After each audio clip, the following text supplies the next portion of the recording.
Thomas Paine, Sam Adams, Benjamin Franklin. These men spoke up for what they thought was right. From their courage came such documents as the Declaration of Independence and the Constitution of the United States. From their willingness to speak what was sometimes unpopular but right, we enjoy such liberties as freedom of speech, the right to keep and bear arms, and freedom of religion. There are those who still wish to oppress our freedoms, and there are still patriots willing to stand up and defend life, liberty, and the pursuit of happiness. Men like Zeb Bell, who honor our founding fathers and what they stood for. It's now time for Zeb at the ranch, speaking up and defending your freedoms. Brought to you by Magic Valley Les Schwab Tire Centers and all of the other great advertisers on the program. And now, Zeb Bell. One night, a teenage girl brought her new boyfriend home to meet her parents, and they were appalled by his appearance. He had on an old, greasy, dirty leather jacket, motorcycle boots all scuffed up and torn, tattoos all over his neck, his ears, and on his face, and pierced nose and earrings. Oh my.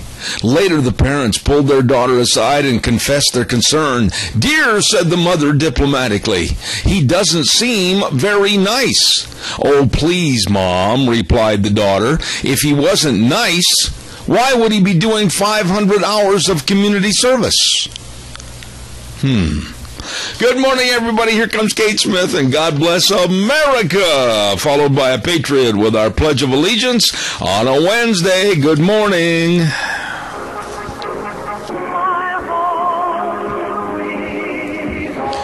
Good morning. I'm Zeb Bell at Zeb at the Ranch, and of course our major sponsor, your Magic Valley Les Schwab Tire Centers, all 7 locations serving you, and along with some of our great advertisers, and they include Lee's Furniture, Floors, and More at 459 Overland in Burley, and our friends at Western Waste Services, always at your disposal. Get on the route service today.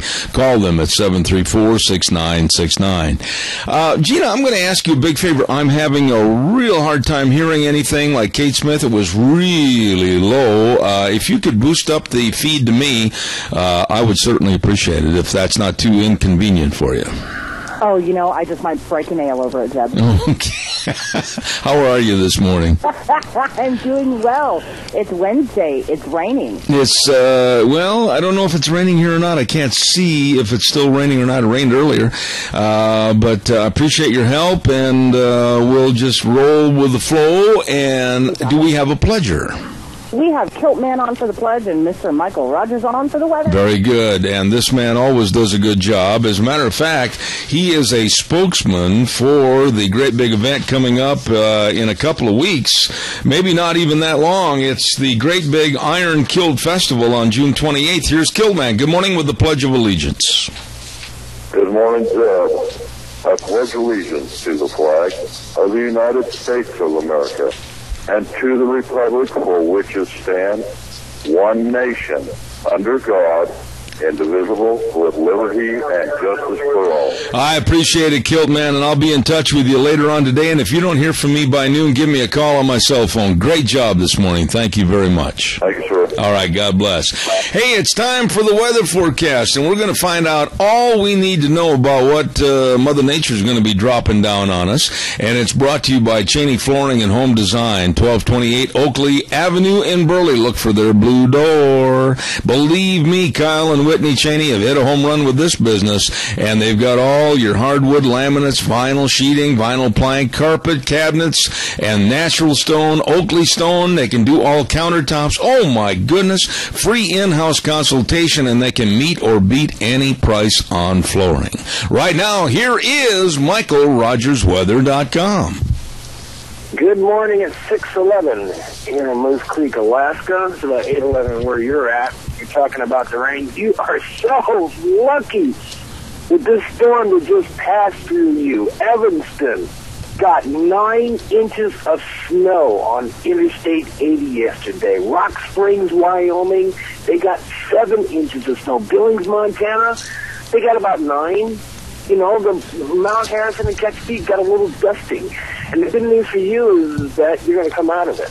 Yes, you are. So that rain you're talking about right now, it's going to be done here later on this evening, and you're going to have nice weather all the way through the weekend. And the good news is that it is going to be warming up. You got 65 for a high today, and you'll start to see temperatures in the 70s. And as you work your way toward the longest day of the year in the summer, the first day of summer, you're going to see about 14 hours, 15 hours of daylight. Up here, we're going to see 21 hours and 45 minutes of daylight.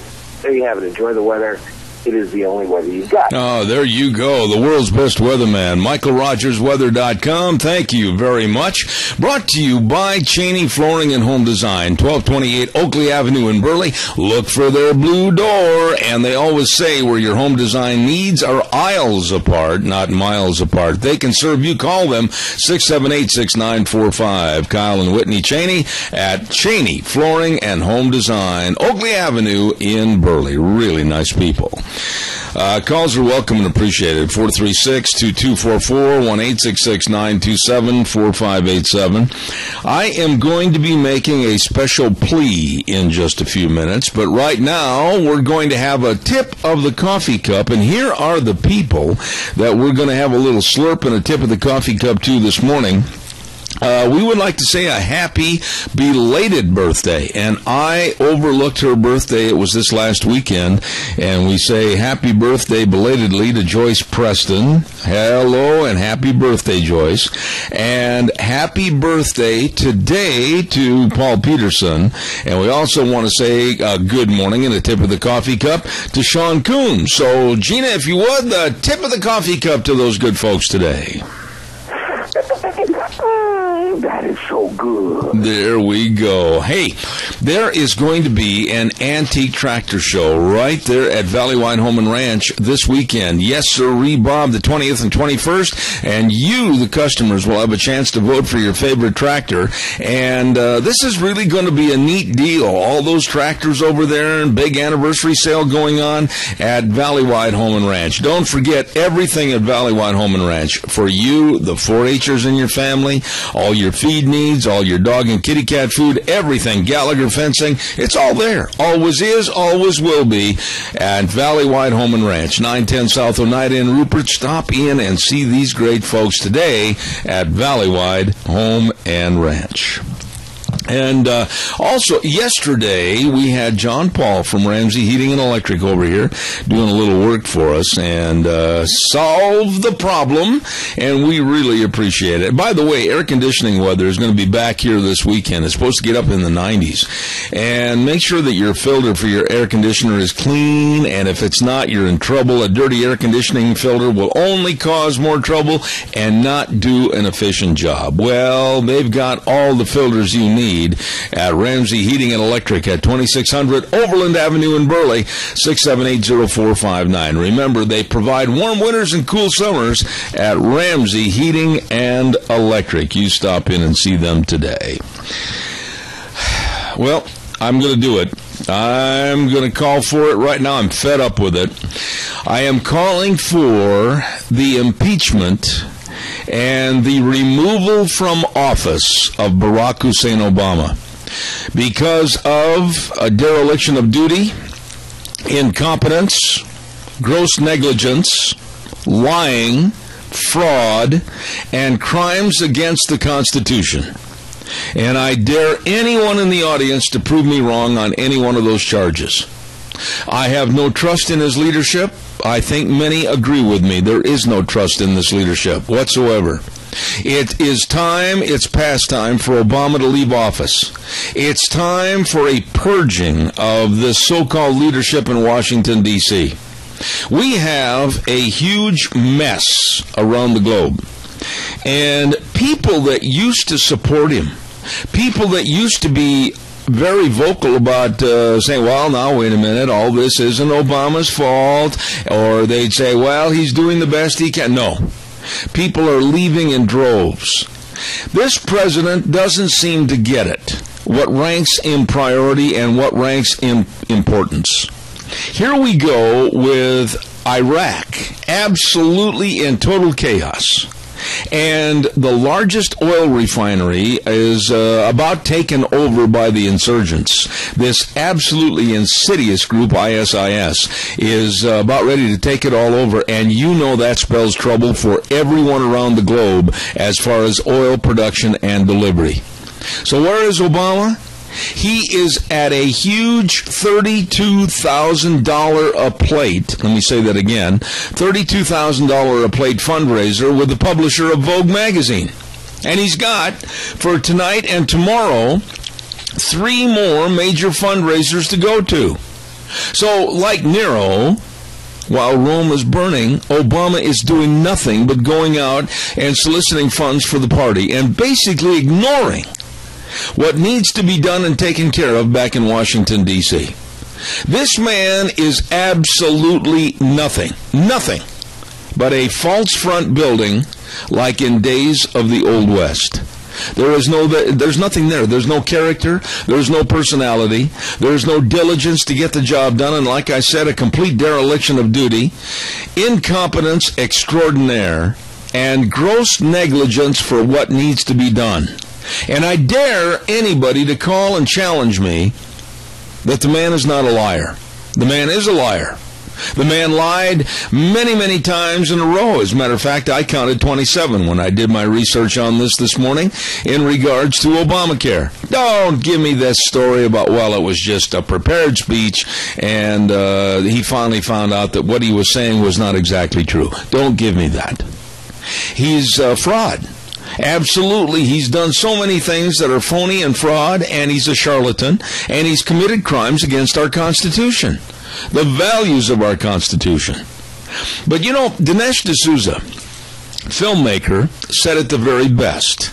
He said, quote, that this is planned chaos. And I thought about that, and that's exactly what it is. It's planned chaos by this administration to take over and administer to us total control. And like I said earlier, people that used to depend and defend on Obama are now speaking out against him. And it is an administration of liars. Look at this absolute heinous mess going on with Lois Lerner and the IRS. The dog ate the hardware? Are you kidding me? And all of a sudden, the 6 most prominent people involved in this IRS scandal are, oh gee, they lost their emails. We, the American people, are at fault. We, the American people, need to start impeachment and throwing out of office proceedings with a petition that we need to send to Senator Crapo and Congressman Simpson. And I'm going to start that petition, as a matter of fact, tomorrow at Lunch Bunch. I want to see this man gone. I do not want to see him stay in power until the election. I want him out of there now. Now, whether or not you think this is frivolous, somebody's got to start it. And I am. Calls are welcome, 436-2244, 1-866-927-4587. By the way, tomorrow is Lunch Bunch Day, and I will have that petition there. Denny's Restaurant at 611 Overland and Burley is our home for Zeb's Lunch Bunch, and we are blessed. Thomas and the rest of the crew, Terry, everybody that waits on us in there, absolutely first class. And I'm suggesting to you to take a little time tomorrow morning at 11:30 and be there. You can have breakfast, you can have lunch, you can have dinner. Whatever you decide to have, it's going to be absolutely delicious. We are really happy with the menu. And don't forget, they've got gift cards available in case you'd like to give someone else a little gift about great eating at Denny's Restaurant, 611 Overland and Burley, the home of Zeb's Lunch Bunch. And Lunch Bunch is tomorrow at 11:30. Caller, good morning. You're on the air. Good morning. I know. Stay away from the door. Yeah, please.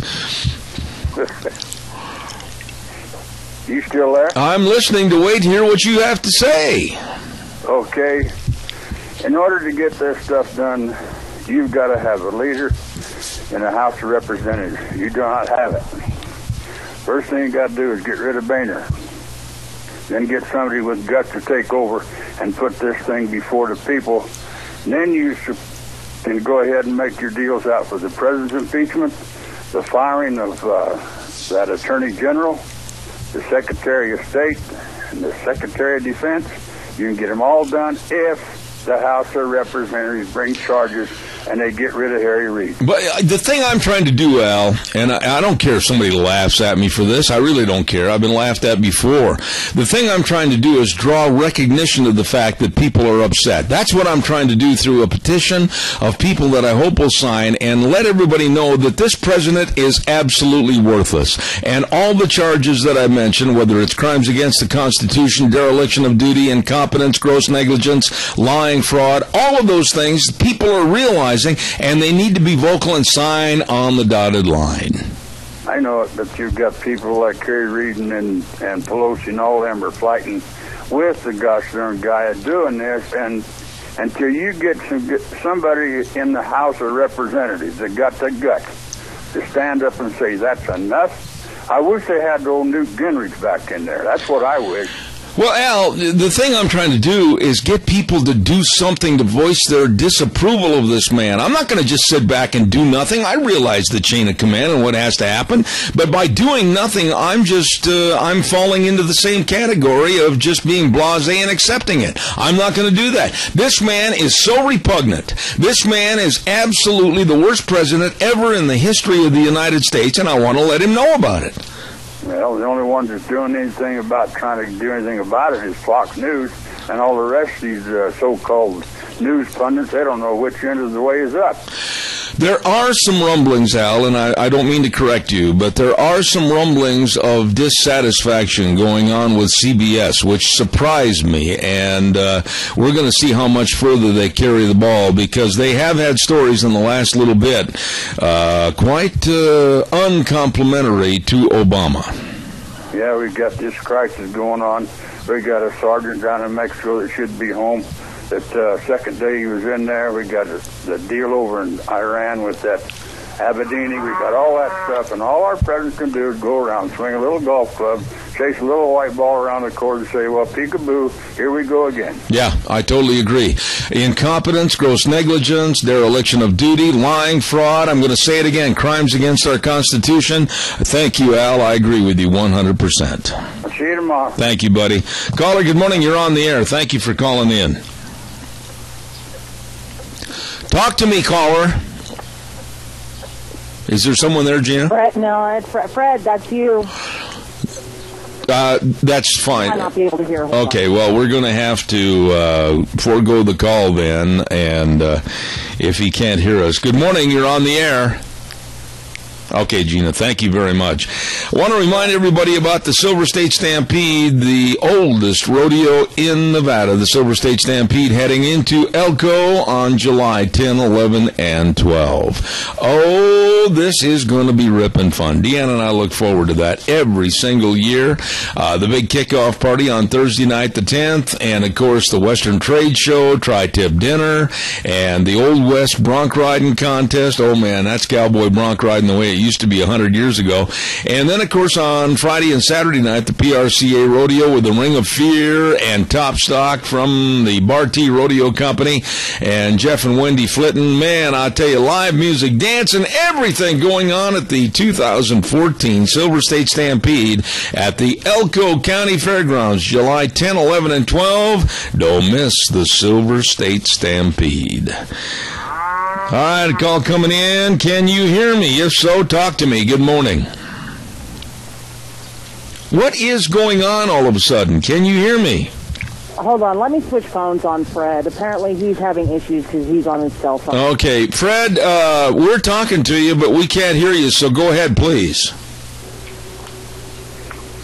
Yeah, I can't hear you, so just hang up. All right, thank you. I'm sorry, Fred. I really am. That was Fred Preston. I'm on my cell. Okay, well, if you can't hear me on the cell, try to get to a landline and call me back later. Thank you very much. I do appreciate your call, and I'm so sorry that you couldn't be hearing me this morning. I apologize for that.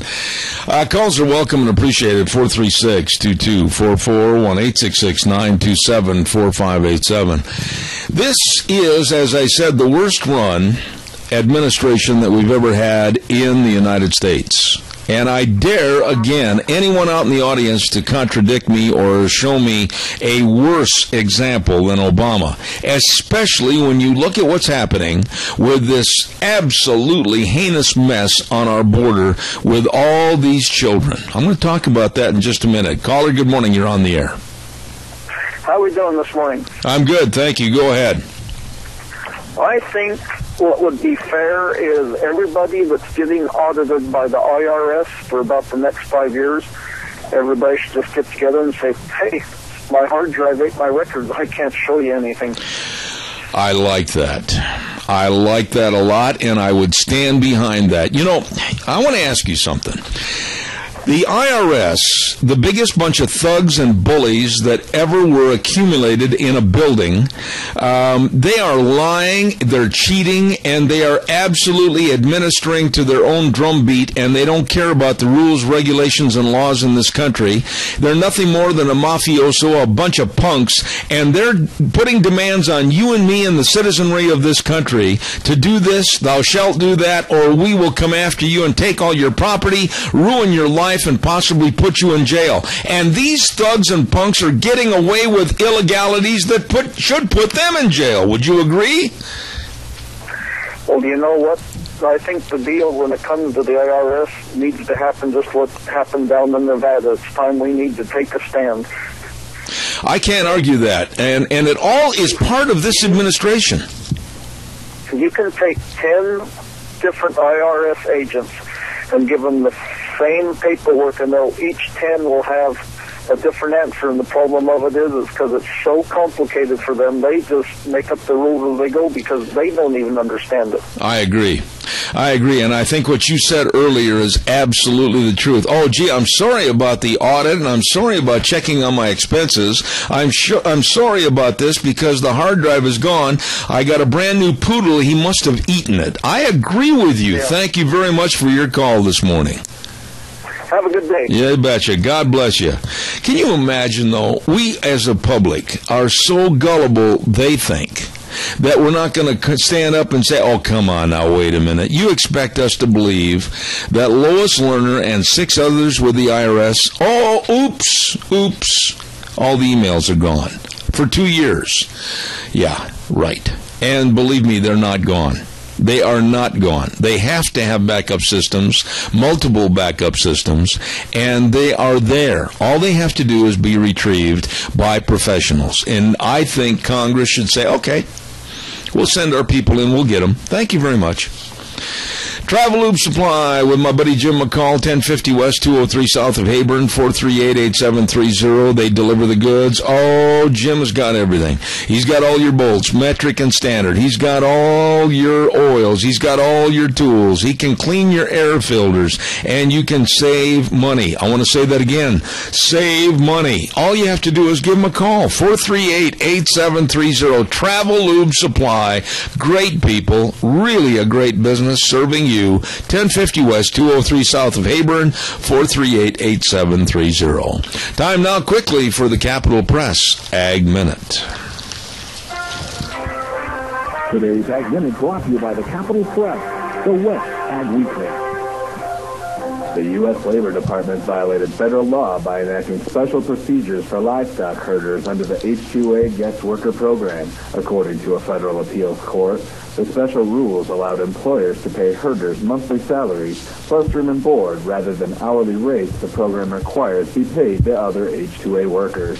The impact on ranchers who use the H-2A program is uncertain, however, as the remedy for the Department of Labor's violation will be subject to further litigation.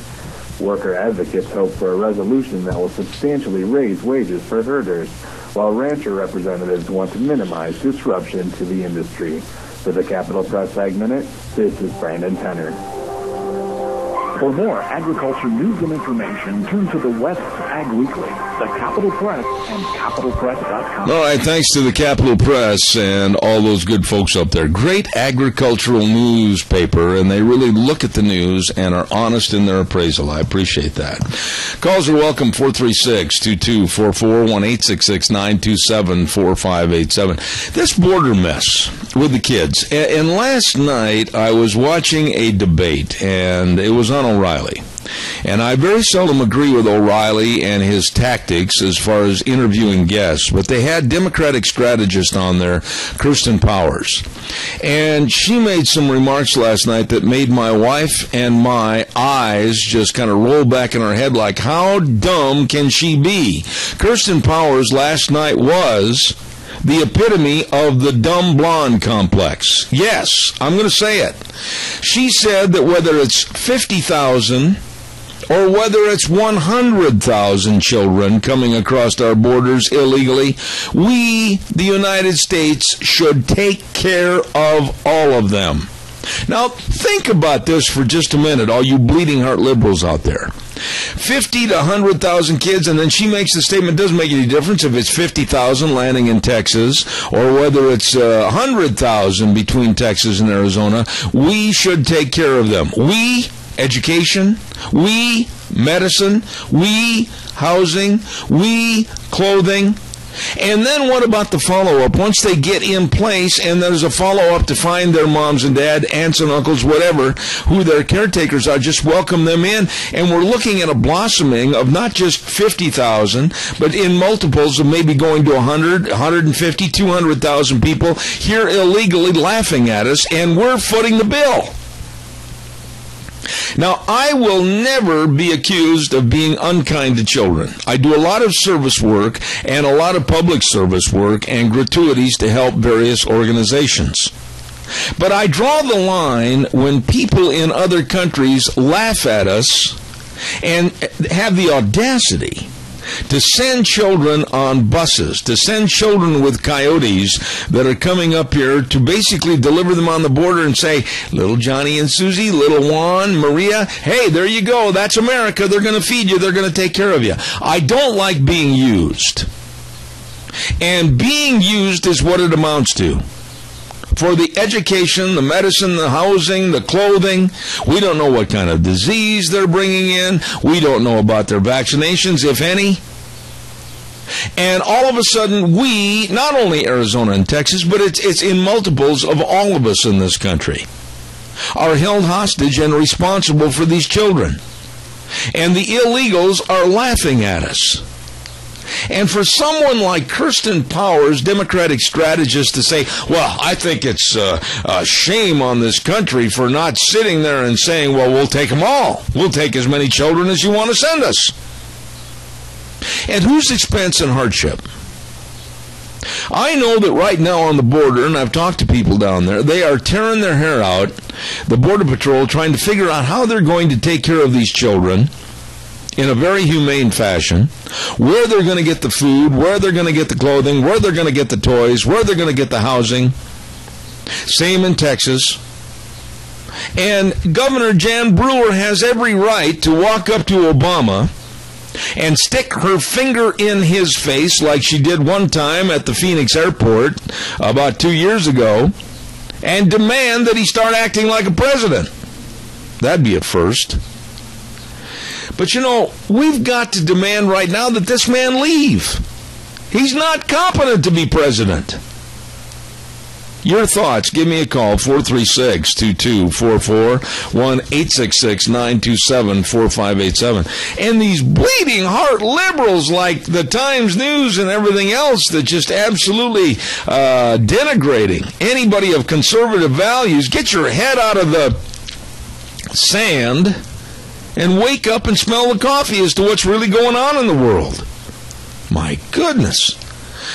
Don't forget our friends at Barrack Equipment and Rental, and they're located with 3 locations, Addison Avenue West in Twin Falls and South Lincoln in Jerome, and their new location at 159 West Highway 30 in Burley. Oh, Nick and the rest of the crew serving you over there. They've got all the Bobcat excavators, industry-leading power and breakout force, lease payments and great financing are available, and believe me, the Bobcats have the most spacious and comfortable cabs in the business. Why, you'll be comfy while you're working. You ought to schedule a demo today with Nick over in Burley or Eli in Twin Falls. That's Barrack Equipment and Rental. They're serving you with all the machinery you need. You better believe it. Coyote tractors, Doosan loaders and excavators. It's all there at Barrack Equipment and Rental. Twin Falls, Jerome, and 159 West Highway 30 in Burley. All right, you're called. You know, I'm shocked that more people are calling in and saying the same thing I'm saying about a demand to throw Obama out of office. I'm not going to be polite about this. I'm just going to say we need to throw him out of office. Again, for the charges of dereliction of duty on the golf course while Iraq is going down. Incompetence, doesn't have a clue as to what he's doing most of the time. Gross negligence, lying, fraud, crimes against the Constitution. I have somebody calling in. You heard the call and I didn't. I'm having an awful hard time hearing this morning. The levels are very, very low. I apologize. Good morning, caller. You're on the air. Good morning. I like Obama just almost as much as you do, but I have a problem. Who would we replace him with? That's not the point, Helen. Helen, that's not the point. The point is we have to have a show of force as a public in all our numbers to let them know that we're fed up with gross negligence and we're fed up with a man that is absolutely not serving America. I really don't care if they put in a goat. I'm sick of Obama. I would like to see a goat there. Maybe we'd get some action out of it. Well, the point I'm getting at here is we've taken this now for 6 years, and I absolutely have had enough when I hear the lying and I hear the phraseology coming out of his mouth that absolutely are untruths. What he's done against our Constitution, what he said he's going to do with his phone and his pen. Helen, enough is enough. I know that it's nothing more than maybe a small, significant thing that I'm doing, very small, trying to start a petition to get rid of the man, but at least it gives me comfort in knowing that by starting a petition to get rid of this heinous leader, I'm doing something. Well, I agree with you 100%. But you know, John, damn good and well who steps in his place. Biden. Well, he's not 1 cent better. But that's the point I'm getting at, Helen. Then we get the Secretary of State, who's the jackass. Well, yeah, but let's just get all of them lined up and expose them for what they really are, incompetent boobs. Right. All right. Thank you. Let's do it. Thanks, Helen. God bless you for your call. Thank you. You got to do something.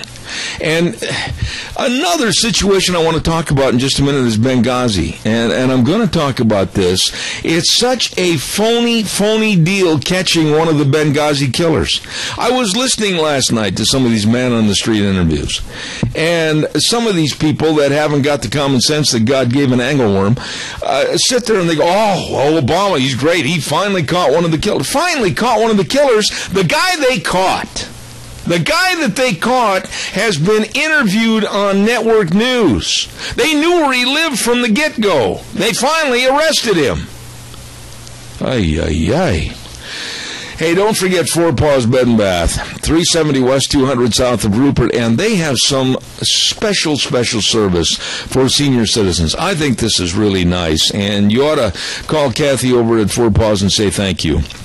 They offer free pickup and delivery for the senior citizens 65 and older for their dogs' grooming, boarding, or daycare. I think that is so nice. They really respect our seniors. And all you need to do is just call for an appointment at 438-4444. And anybody else can use the services, and it's very economical. A minimal cost of $15 round trip or $10 one way, and they'll pick your pet up. What a convenient service to have them all groomed, boarded, or whatever for daycare. Please contact Four Paws Bed and Bath at 370 West 200 south of Rupert. Number to call, 438-4444. All right, give me a call, 436-2244, 1-866-927-4587. You know, the other part of this deal with Obama, would somebody please tell me? I want some calls on this. Somebody that might know a lot more about it than I do. Gitmo, Guantanamo Bay. There have been millions and millions and millions and millions of dollars devoted to Guantanamo Bay Prison. We have spent millions on a soccer field. We have spent millions to increase the value and the aesthetic value of Guantanamo Bay. Upgrade the facilities. They all have cable news television. They have all recreation rooms and everything. Why, from the very get-go of Obama's tenure in office, has he demanded that Gitmo be closed? Why should we bring that vermin, and they are, to the United States? Now this guy that we caught, and again I say caught, it's so ridiculous. They knew where he was all the time. They knew where he lived. They did from the minute Benghazi went up in flames. We're going to bring him to D.C., Washington, D.C., for trial. And why? Take the guy to Guantanamo Bay, Gitmo.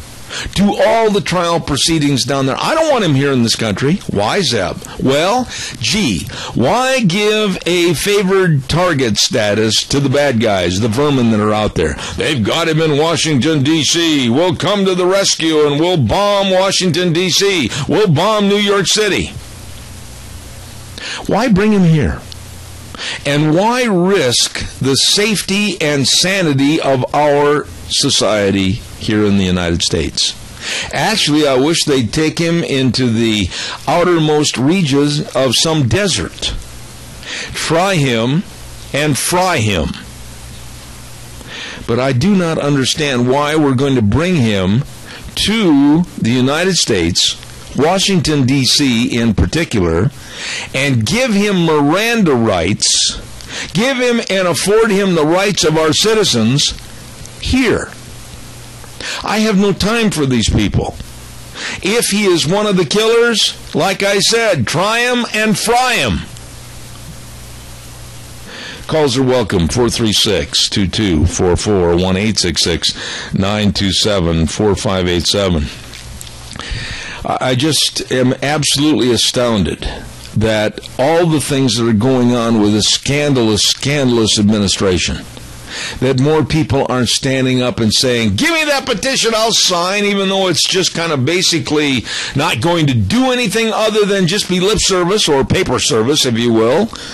But it's going to make me feel better to let Obama know in some little way as we mail it back there that we don't like him. We don't trust him, and we want him out of office. That's a feel-good to me. Give me a call, 436-2244, 1-866-927-4587. Please, give me a jingle. Oh, and by the way, talking about illegal aliens, would you please tell me, and I wish Frosty was on here this morning, why in the world the White House honored illegal immigrants for their contributions to the United States? What? That's true. Here we have a border problem that is worse than Swiss cheese, and we've got a border patrol that right now has been lowered to nothing more than a babysitting service, while the bad guys are coming across the border and they don't know if they're MS-13, they don't know if they're bad guys coming in as terrorists, they don't know who they are and where they are, because now they're babysitting. And this administration is honoring illegal aliens, illegal immigrants, they say. They're honoring them for coming here to this country illegally and what they've done or what they've tried to achieve. That's like a slap in the face to those that have come here legally and wanted to honor the laws of America. This White House is absolutely, I think they're all mentally disturbed. In other words, I think they're nuts. Time for a weather update, and here is Michael Rogers' weather. Hi, everybody. Michael Rogers from MichaelRogersWeather.com. You know, you're going to come out of this with a nice day, but tomorrow's not here yet. So, in your weather for today, the temperatures will be cooler. There's a slight chance of a thunderstorm. It's going to be cloudy. It's going to be yucky. You're going to sit there and go like, what happened to summer? Continue to have yourself a nice weekend as you work your way toward Monday. So, 68 for the high today. Enjoy the weather. It's the only weather you got. Thank you, MichaelRogersWeather.com. You know, really, folks, come on. It's your turn to speak out. Let your voice be heard. I am going to get that petition. I know there's people laughing. Oh my God, what a waste of time. What a waste of time to sign your name on a piece of paper. Why? At least you're doing something to let the public and let the politicians know you don't like them and you want them gone. It's something. I would love to see Harry Reid gone. I would love to see Nancy Pelosi gone. And Biden and Obama gone. Where did they go? Can't find them. I wish. Do you realize that 20 years ago, I got to ask Gina this. Maybe she's got a comment on this. Gina, before I take this caller, don't you hang up. We'll be right with you, I promise. 20 years ago, what were you doing? 20 years ago. 20 years ago. 22, and I was a young mother, and what the heck else was I doing? Oh, I was working as an auto parts driver. Okay, you were working as an auto parts driver, which means you could have had your little pick-em-up truck radio on, and you were probably following the white Ford Bronco as OJ tried to escape at 45 miles an hour. Oh, yes, everybody was glued to their TVs and their radios on that one. I want to talk about that in just a little bit because it's such a phony thing, such a phony waste of time. Caller, good morning. You're on the air. Good morning, Zeb. Hey, I've got to chime in on this one. You know, and it's not just Guantanamo Bay and all, it's all prisons, okay? These guys, they get caught, whatever, they get put in prison, so what? You know, I'm going here, I'm going to get fed 3 meals a day, I'm going to have a nice place to sleep, you know, a decent place to sleep, I'm going to have things to do and stuff like that, and it doesn't cost me a dime. You know, back when they had chain gangs, when prisons were flat out nasty and dirty, people did not want to go to prison. Yep. They did everything they could to stay out of prison. Right now, they don't care, so what? I'm going to take a vacation, I'm going to go to jail. Let me ask you... I would put all this money into this stuff because of bleeding heart people out there that, oh, we got to give them this, we got to give them... We got people in our own country that don't have as much as they do. That's right. Now, let's move over one square on the Monopoly board and comment on the 5 vermin terrorist killers that were released for Bo Bergdahl. Now, this is so funny and so weird because we're hearing some of the administration say, well, they are going to be, and here's the words that Hillary used during an interview last night. She said, supposedly monitored in Qatar. Now, wait a minute, Kilt man. I'm 66 years old, and I've been to a couple of county fairs and a hog calling contest, so I think I know a little bit about what's going on. When somebody that's a politician, and somebody that is a politician that may be running for president of the United States of America says that those terrorist killers are supposedly being monitored, that sends up a red flag to me that they're free, they're clear, and they're going to be plotting to kill us again. What kind of incompetency and idiocy is this?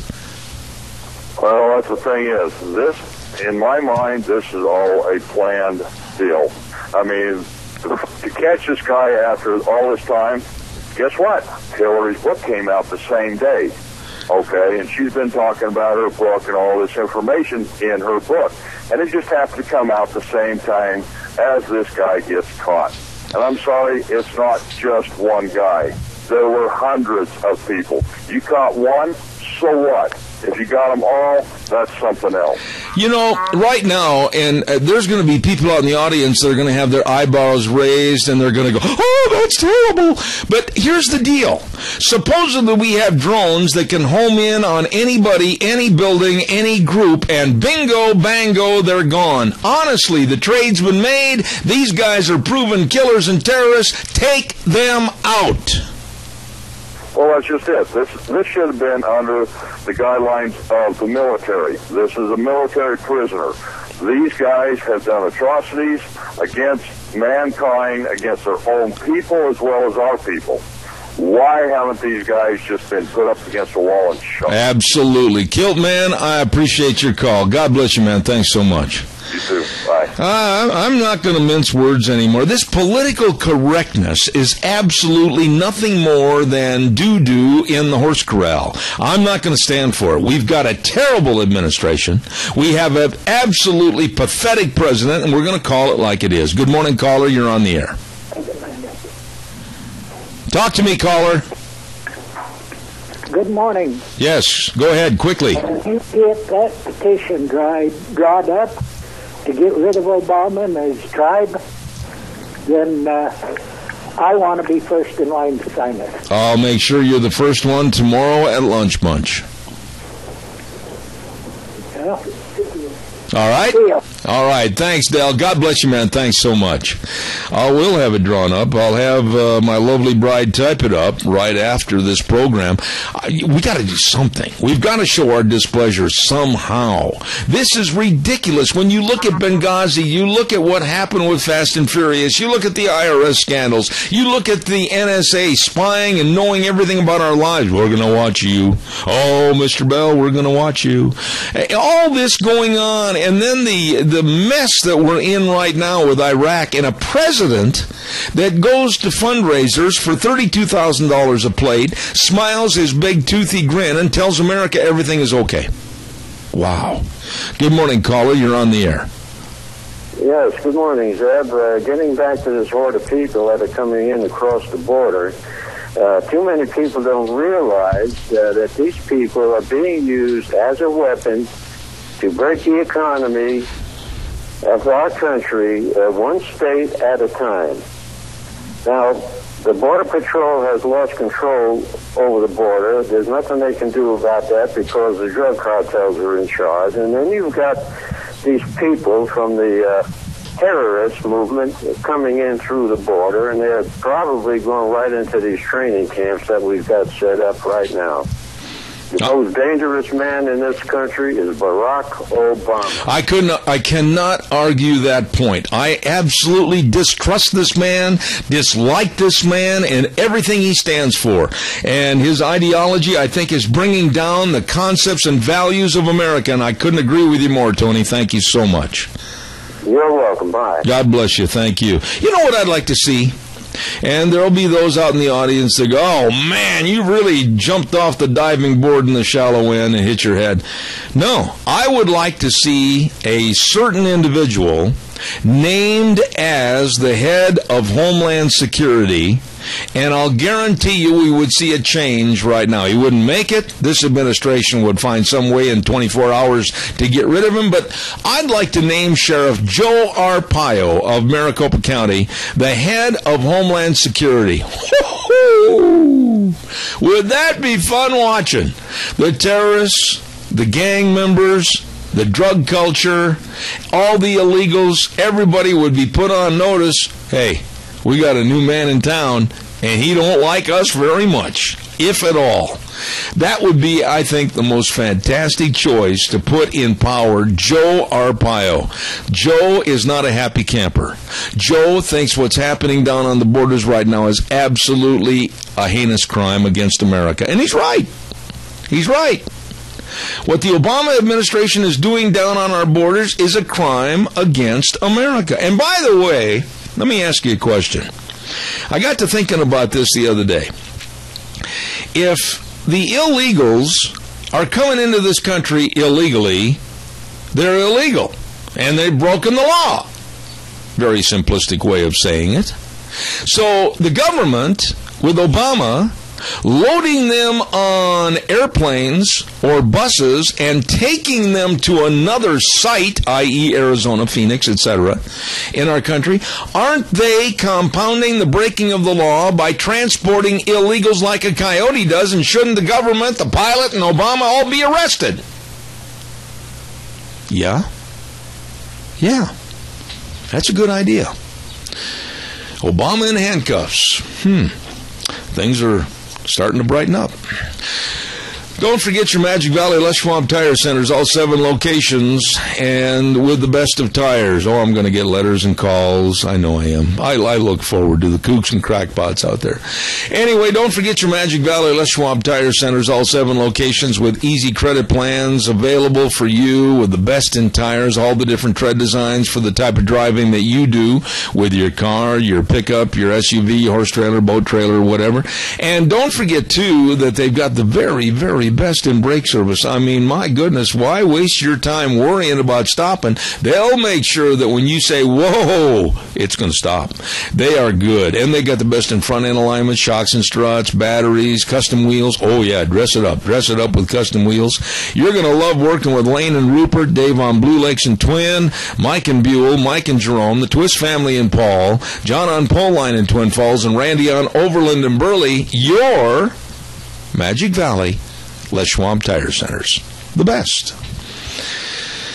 I'm just really, really fed up with what's going on every single night. And my wife, God bless her, sits there in the front room with me last night, and we were just shaking her head. Every news story, whether it's about the IRS and the laughable, idiotic situation of losing the emails, whether it's this mess on the border, whether it's the capturing of one of these Benghazi killers, whether it's Obama playing golf or trying to. He's not a very good golfer. As a matter of fact, he's a very poor athlete. Or going to a $32,000 per plate fundraiser. I mean, really, it's time to get rid of him. It's time to sign a petition and at least feel better for putting your name on it and saying, I agree with you, Zeb Bell, that this president has shown a complete dereliction of duty, incompetence, gross negligence. He's a liar. He's a fraud. He's a charlatan. He's committed crimes against our Constitution, and he's got to go. He's got to go. He is not a leader.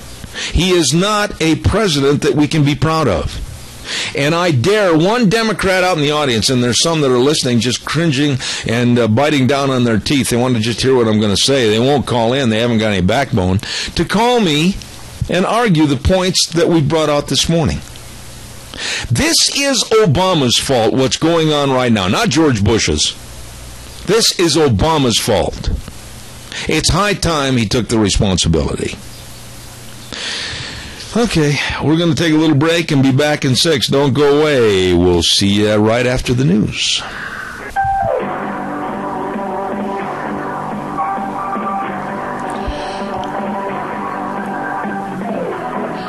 Good morning, Zeb at the Ranch, and of course, I'm Zeb Bell with our major sponsor, your Magic Valley Les Schwab Tire Centers, all 7 locations serving you, and of course, some of our great advertisers, including Lee's Furniture, Floors, and more at 459 Overland and Burley, and our friends at Western Waste Services.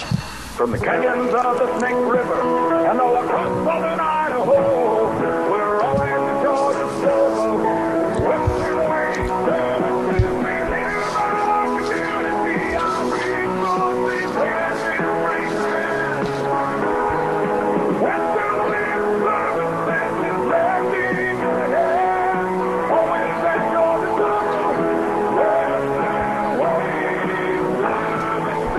Western Waste Services, you know they've got all the porta potties, you know they've got the route service to come get your garbage, and they also have the Go Minis, the portable storage units. These are really, really neat. You can use them for renovations, for moving, for storage, for emergencies, anything and everything. Go Minis at Western Waste. Give them a call today, 734-6969. Always at your disposal, Western Waste Services. Hey, don't forget, tomorrow on Thursday, we've got our program sponsored by Vicky's Country Garden called Gardening for Idiots. Yes, named after me. And, of course, the lovely Miss Vicky at Vicky's Country Gardens with all your gardening needs, all your landscaping needs, everything right there at Vicky's Country Garden, 185 South, 600 West of Paul, the number 438-5663, and Vicky's Country Garden with Gardening for Idiots on at 9:12 on Thursday morning.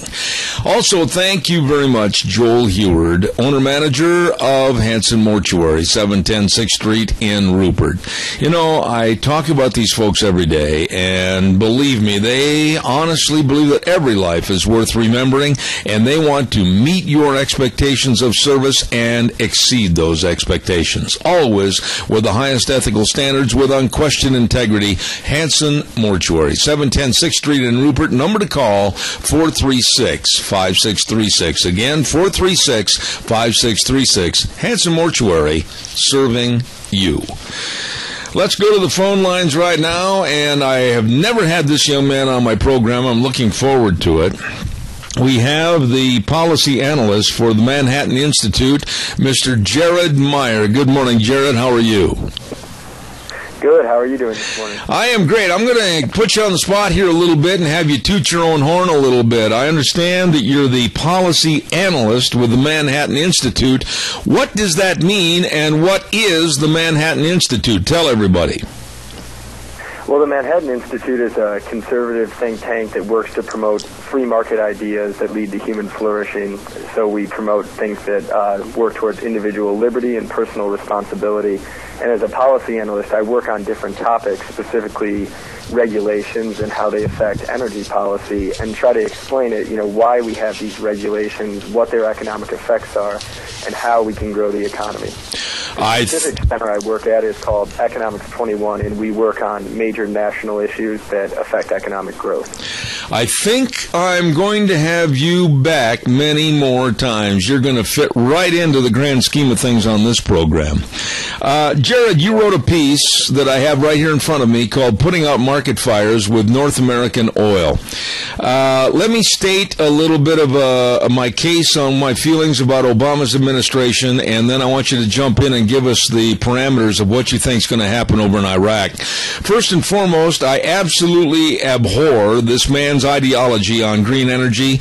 We're never going to have an American agriculture system that's going to feed the world and feed this country when you're trying to push great big John Deere tractors down the row with a propeller. It's never going to happen.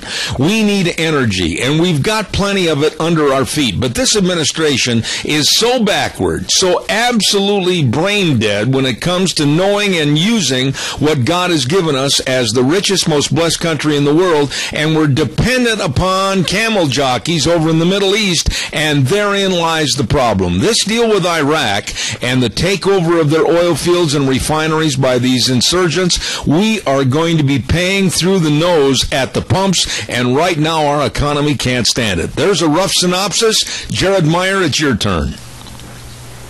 Well, I think you're right that without, the recent boom that we've seen in U.S. energy production, we'd be hurting even more at the pump.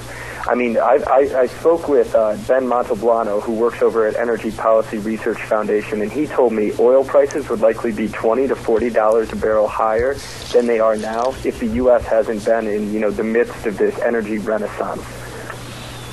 Okay, but carry that on further, though, Jared. I mean, we have got the energy. We've got the ability. We've got the oil. Some people have predicted we've got well over 1,000 or 1,200 years worth of oil at our current use levels. We've got the fracking capabilities. We've got the coal. We've got everything to put us on the road to progress. But we've got idiots running this country and environmentalists that are handcuffing them. Well, yeah, I mean, even one thing that I think shows the handcuffing that you brought up the most is the Bureau of Land Management. They're in charge of federal acres that are leased for energy exploration, and even though U.S. oil production has increased 50% since 2008, I mean, we're now producing 7.4 million barrels a day and growing. And that ignores the shale gas production, which has shot up 400% over that same time period. But even with all this production, the amount of acres leased on federal lands has actually decreased 24%. Now that only stands at 36 million acres, which may sound like a lot, but it was at 131 acres back in 1984. And if you remember, we had a little bit better economic growth back then than we do now. All right, now, it's not just that there's less land being leased, it's taking longer. It's getting stuck in a bureaucratic nightmare. It used to only take 39 days to get a completed permit approved. Now it takes 95 days. Mm-hmm. Up in North Dakota, it only takes 10 days. I mean, is it any wonder North Dakota saw GDP growth of almost 10% last year? Let me ask you this question right here at this juncture, Jared. I'm a big advocate, and you can tell me I'm wrong. I'm a big boy. I can take it. I'm a big advocate of federal land being taken over by the states and being run and managed by the states because the feds are so doggone worthless in trying to figure out how to run the land. We had instances years ago here in the state of Idaho where we had some severe fires. The federal lands were totally mismanaged, and the state lands were very well taken care of. Fires were minimal on state lands. What are your thoughts about the states really going after pursuant to taking away some of the federal land?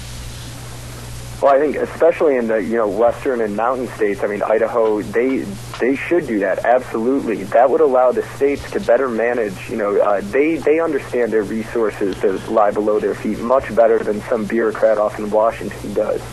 So they would be able to more effectively use this to promote economic growth and so their citizens can see increased standards of living.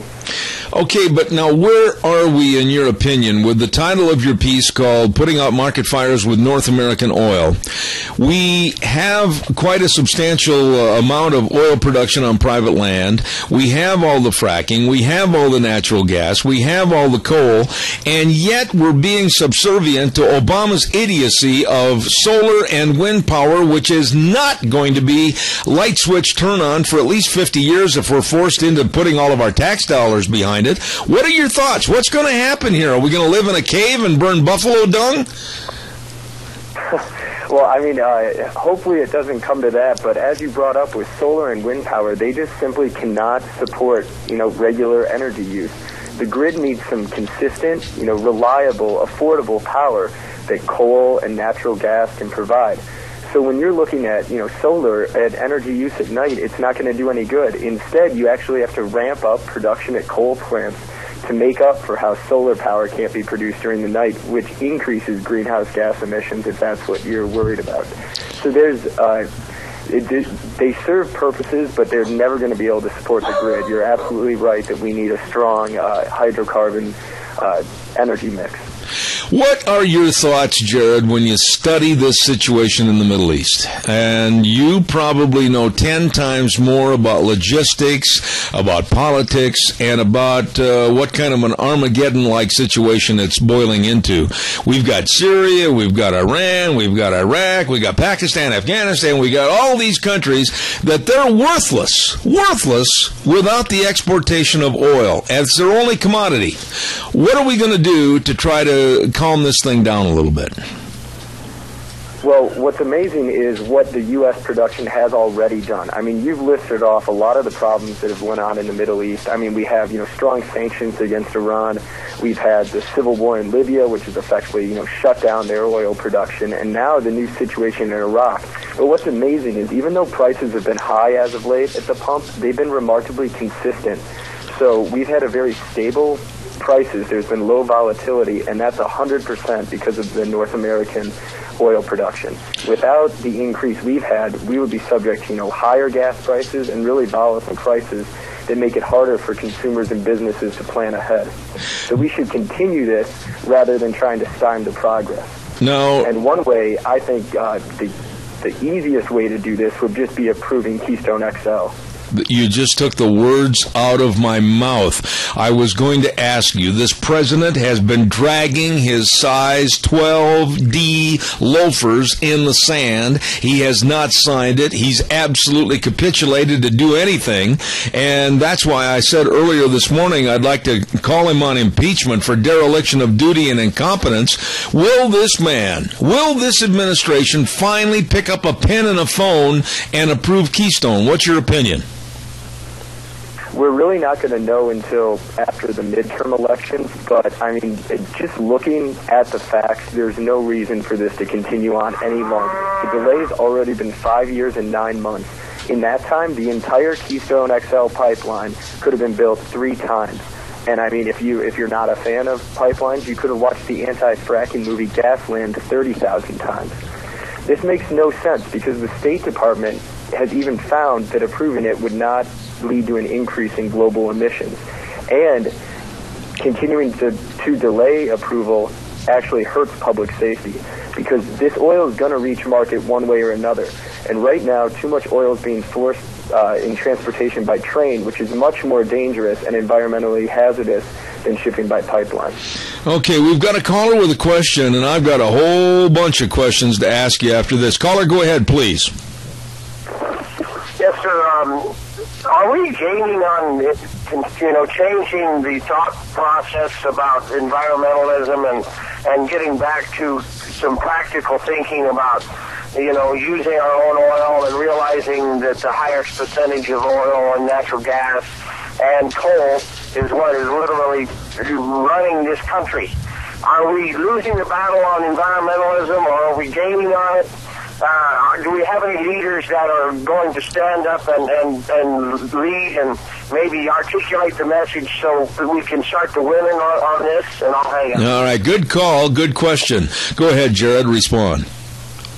Yeah, no, great question. One thing I would say is, as we've seen, increased money just given to green environmentalist projects, it's become clear that this cannot support a country that's looking to, grow, not shrink it 1% like it did in the last quarter. So what we've seen is a greater support behind natural gas. And natural gas, the increase in production, has actually done more to lower global emissions than all of the EU's green energy climate change proposals combined. All of their regulations, it hasn't done the same amount that just, good old entrepreneurial natural gas drilling led by fracking has done in the U.S. So I think on the natural gas side, there are a lot of positives. Coal, though, with the EPA's recent regulations, if they are allowed to continue, that could do quite a bit of damage there. Yeah, but wait a minute. Jared, you're a sharp guy.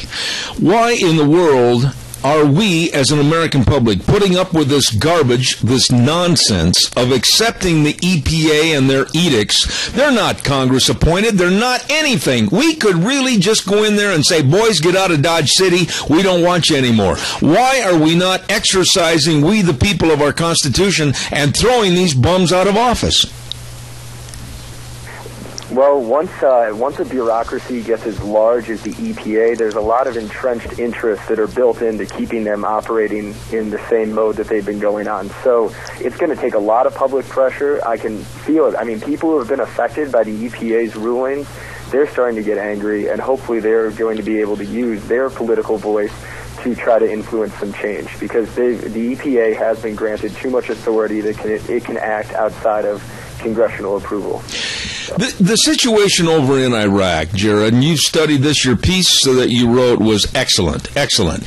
But when you look at the complete civil unrest over there, and you look at the possibility, which I think is absolutely brain dead, of the United States siding with Iran, my goodness, that's absolutely pathetic. And you look at the insurgents, you look at the ISIS, these terrorist groups that absolutely are heinous killers, you look at the volatility, $150 a barrel for oil is being projected, which would put gas at $6, $7, or $8 here in the States. Our economy would go absolutely down the drain. Am I wrong? See, right now, it might be a little too early to tell, but that's only going to happen if the current unrest moves all the way south to where the bulk of Iraq's refineries are. And Iraq exports a lot of heavy crude oil, the same type that's produced in the Canadian tar sands. But unless the fighting moves all the way down there and it just a general unrest in the region continues to grow, I don't see oil rising that high. And if you look at futures markets, why they have been going up in price and they become a little more volatile, it seems most people think that while the insurgency is a problem right now, it's not going to take over the main oil-producing part of Iraq. But, Jared, would you agree with this? And I'm a real right-winger. I mean, boy, you get out on the branch with me, you might tip off. But here's the deal I see. Obama and his previous Secretary of Energy, Stephen Chu, they advocated with a cap-and-trade system to where they wanted to see electrical rates skyrocket. They wanted to see gas go to $8 or $10 a gallon. This is all feathering their nest, is it not? That is an interesting point, is that if what they're looking for is decreased energy usage, I mean, raising the cost is one way to do it, but I think that's an extremely inhumane way to implement energy policy, because people in the bottom fifth of income earners, those that we should be looking out for the most, actually spend the highest percentage of their income on oil, gas, and electricity, 24%. I mean, if we're going to raise energy costs, those are the people you're hurting. It's not hurting the top 1%. They can afford to spend a little bit more on energy. But people who are living paycheck to paycheck, when their electric bills go up, that's really hurting them. You know, let me throw something else at you here, and I'm sure you study this, the cause and effect of a lot of things. People that have their life savings, perhaps, in the stock market, right now they're probably ready to jump off a bridge someplace, not knowing what's going to happen on Wall Street, not knowing what's going to happen with their stocks. What are your thoughts about energy prices just absolutely scary right now versus our stock market? Well, it will be interesting to see. I mean, energy companies have taken a hit as of late, but it's something that the potential is so large. I mean, even looking in Iraq, they have the 5th largest proven reserves of oil in the world. It's just this continued political instability and lack of infrastructure that has led to, them continually producing below their potential. But international companies started moving into Iraq and making investments there. But now they've got to be second-guessing them and even moving out on current projects, which obviously is going to affect their stock prices. But again, while I see the problem in Iraq as major and a high concern, I do think it will become under control before we see gas going up to, possibly $6 or $7. I think there will be an increase, and it couldn't come at a worse time right at the start of the summer driving season. But I think this will stay under control. All right, Jared, last thought here this morning. I think the environmentalists have gone completely off the deep end. They have gone with the EPA to cause and effect. They'd like to see everybody walk or bicycle, and if you can't do that, just stay at home and subsist. The environmental movement in this country is way too strong. What can we do as a people to thwart these guys that want us doing nothing more, like I said earlier, than living in a cave and burning buffalo dung? What can we do against them? I think you've got to just keep pointing out the radical inconsistencies with what they're advocating. I mean, if you're anti-natural gas, anti-oil, anti-coal, anti-nuclear, you're anti-growth, and that means you're pro-blackout. How are we going to increase our economic growth? If we're worried about income inequality, which so many on the left and across the nation that worry about economic mobility are, why are we putting in energy policies that's going to lower growth and hurt those at the bottom the most? So we need to continue to point out that our policies should be pro-growth, pro-innovation, instead of this, anti-growth. This really harms everyone. I'll tell you what, you're a good old boy, Jared. I'm going to have you back. Jared Myers, policy analyst with the Manhattan Institute. See, now that wasn't so bad being on my program, was it? No, it was a great time. Okay. God bless you, man. I'll be in touch, and thank you very much for all your thoughts this morning. Jared Meyer on our program talking about Mideastern oil and the Iraqi crisis, and we really appreciate his comments here this morning. We're going to take a little break and do some commercials right now from some of our great advertisers, and we want to mention to you some friends of ours, Kyle and Whitney Cheney of Cheney Flooring and Home Design. My goodness, are they busy. Why? They say they can meet or beat any price on flooring, and they want to serve you. And you know what else they say? They will give you a free in-house consultation. What looks good, what you should do, and they will help you at Cheney Flooring and Home Design, 1228 Oakley Avenue in Burley. Look for their blue door or give them a call at 678-6945. They've got all the hardwoods, the laminates, the vinyl sheeting, the vinyl plank and tile. They've got carpet. They've got cabinets. Oh, my goodness, they got that beautiful natural stone and Oakley stone, all countertops. Oh, they're busy. Kyle and Whitney Cheney of Cheney Flooring and Home Design, 1228 Oakley Avenue in Burley. Look for their blue door. Absolutely. Also, I want to remind everybody, coming up around the corner is the Rupert 4th of July celebration with the slogan this year, Let Freedom Ring. On July 1st, they're going to have that Christmas in July breakfast at 6 in the morning. Get up, George! And they're going to have all the food booths and entertainment in the park, and they're going to have all kinds of great performers over there in Rupert. And don't forget on July 3rd, the Firecracker 500 lawnmower race at the fairgrounds. Woo! That's like Le Mans. Here they go. And they're going to have a family rodeo at the fairgrounds on the 4th of July at 8 p.m. And then on the 5th, they're going to have more great music. All kinds of fun for the Rupert 4th of July celebration. Don't miss a minute of it. It is a happening. That's right. It's a happening with the slogan, Let Freedom Ring. Rupert's 4th of July celebration for 2014. Absolutely nice people over there. And they know how to put on an event, I'll guarantee you that. One other thing I want to mention, let me get this little bag of goodies out of the way. There, I'm just dropped it on another pair of glasses. That's good for them. The Oregon Trail muzzleloaders are going to have their great big 33rd annual rendezvous up at Albion at the Chatburn Ranch, and that's going to be this weekend, June 20, 21, and 22. Traders and public are welcome, and believe me, these folks really go back in time and show you how the mountain men and women really lived and how they shot and how they threw knives and how they threw hatchets and everything else. Yeah, and they even got a cannon that's going to be going off up there. Please do not let George Montgomery have the cannon. Please, everybody in the valley, run for cover.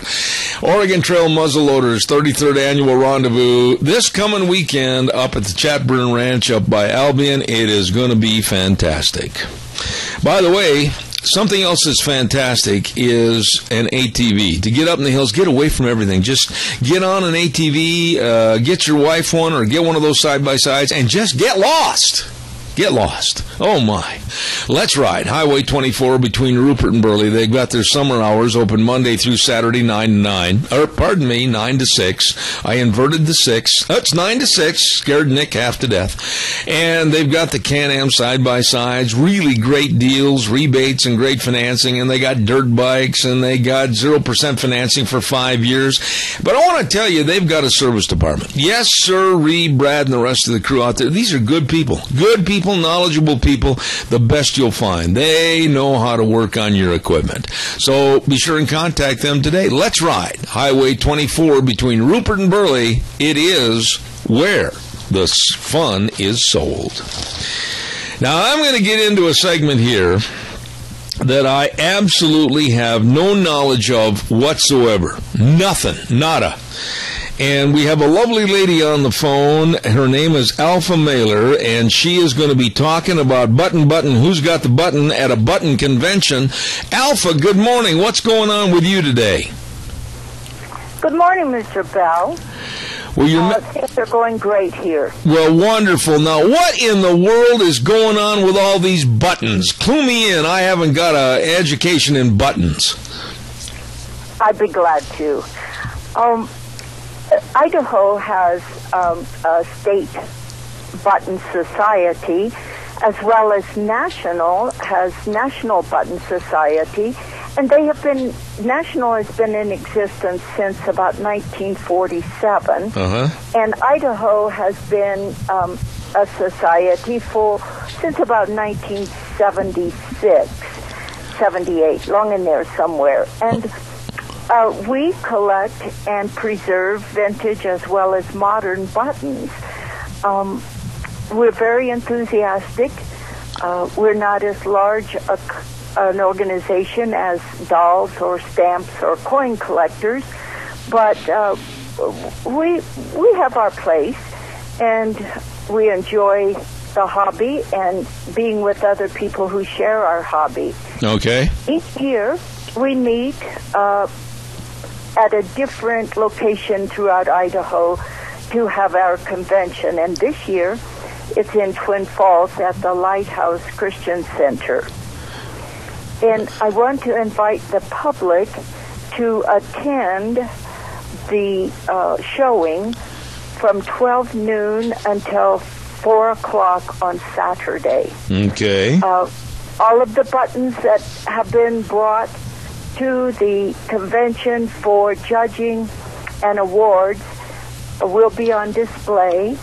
There will also be 3 button dealers, one from Colorado, one from California, and one from Nevada. And they will be selling buttons. Okay.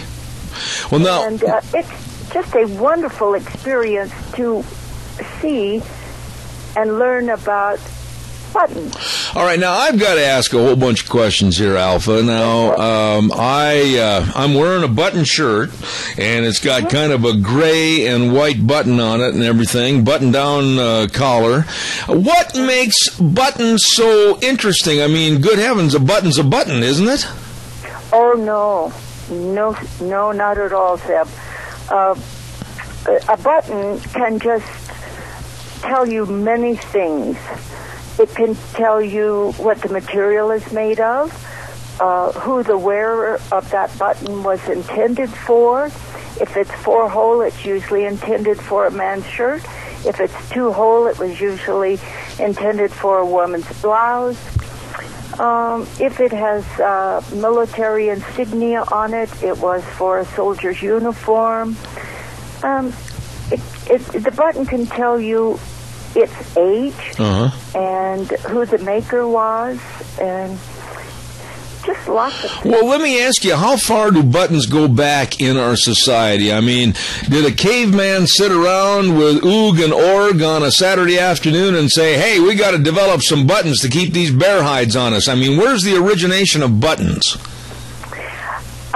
First buttons that were ever discovered was in the Indus Valley near Pakistan about 5,000 years ago. And before the button, people used sticks and metal and threads, cords to tie their clothing just at the neck. And they usually were buttons were just for ornamental use only. But in 1200 AD, when the buttonhole was invented, then buttons took on a new appearance on our garments. They were still kind of placed in erratic patterns, but soon they took on an inline placement, and that's when fashion in clothing really changed. Well, now, Alpha, let me ask you. I've always marveled at people that invent things, whether it was Oog and Org in the cave inventing the wheel, or whatever the case might be. Where do you think the mindset was years and years and years ago for somebody to say, gee, I think I'll invent a button? Well, I think that the American people have always looked for things to invent, some for useful purposes and some just for strictly ornamental purposes. And so I think that's how it got started. Okay, but what's the most weird or most innovative button that you've ever seen or had at one of these conventions? The most innovative. Well, I think if you're asking what is the most unusual, rare button I've ever seen, was a Civil War button in very good shape, well preserved, and someone had a price of $1,500 on that one button. Wow. So now when you get together at these conventions, how many people usually show up and how many buttons are there? Oh, we're planning for 50 members to be at this convention, not including the button dealers. And how many buttons are there? Yeah. How high can you count, Deb? Oh, my. So do you sit there and do people trade buttons and they sell buttons and they try to add to their collection? I mean, what happens at one of these conventions?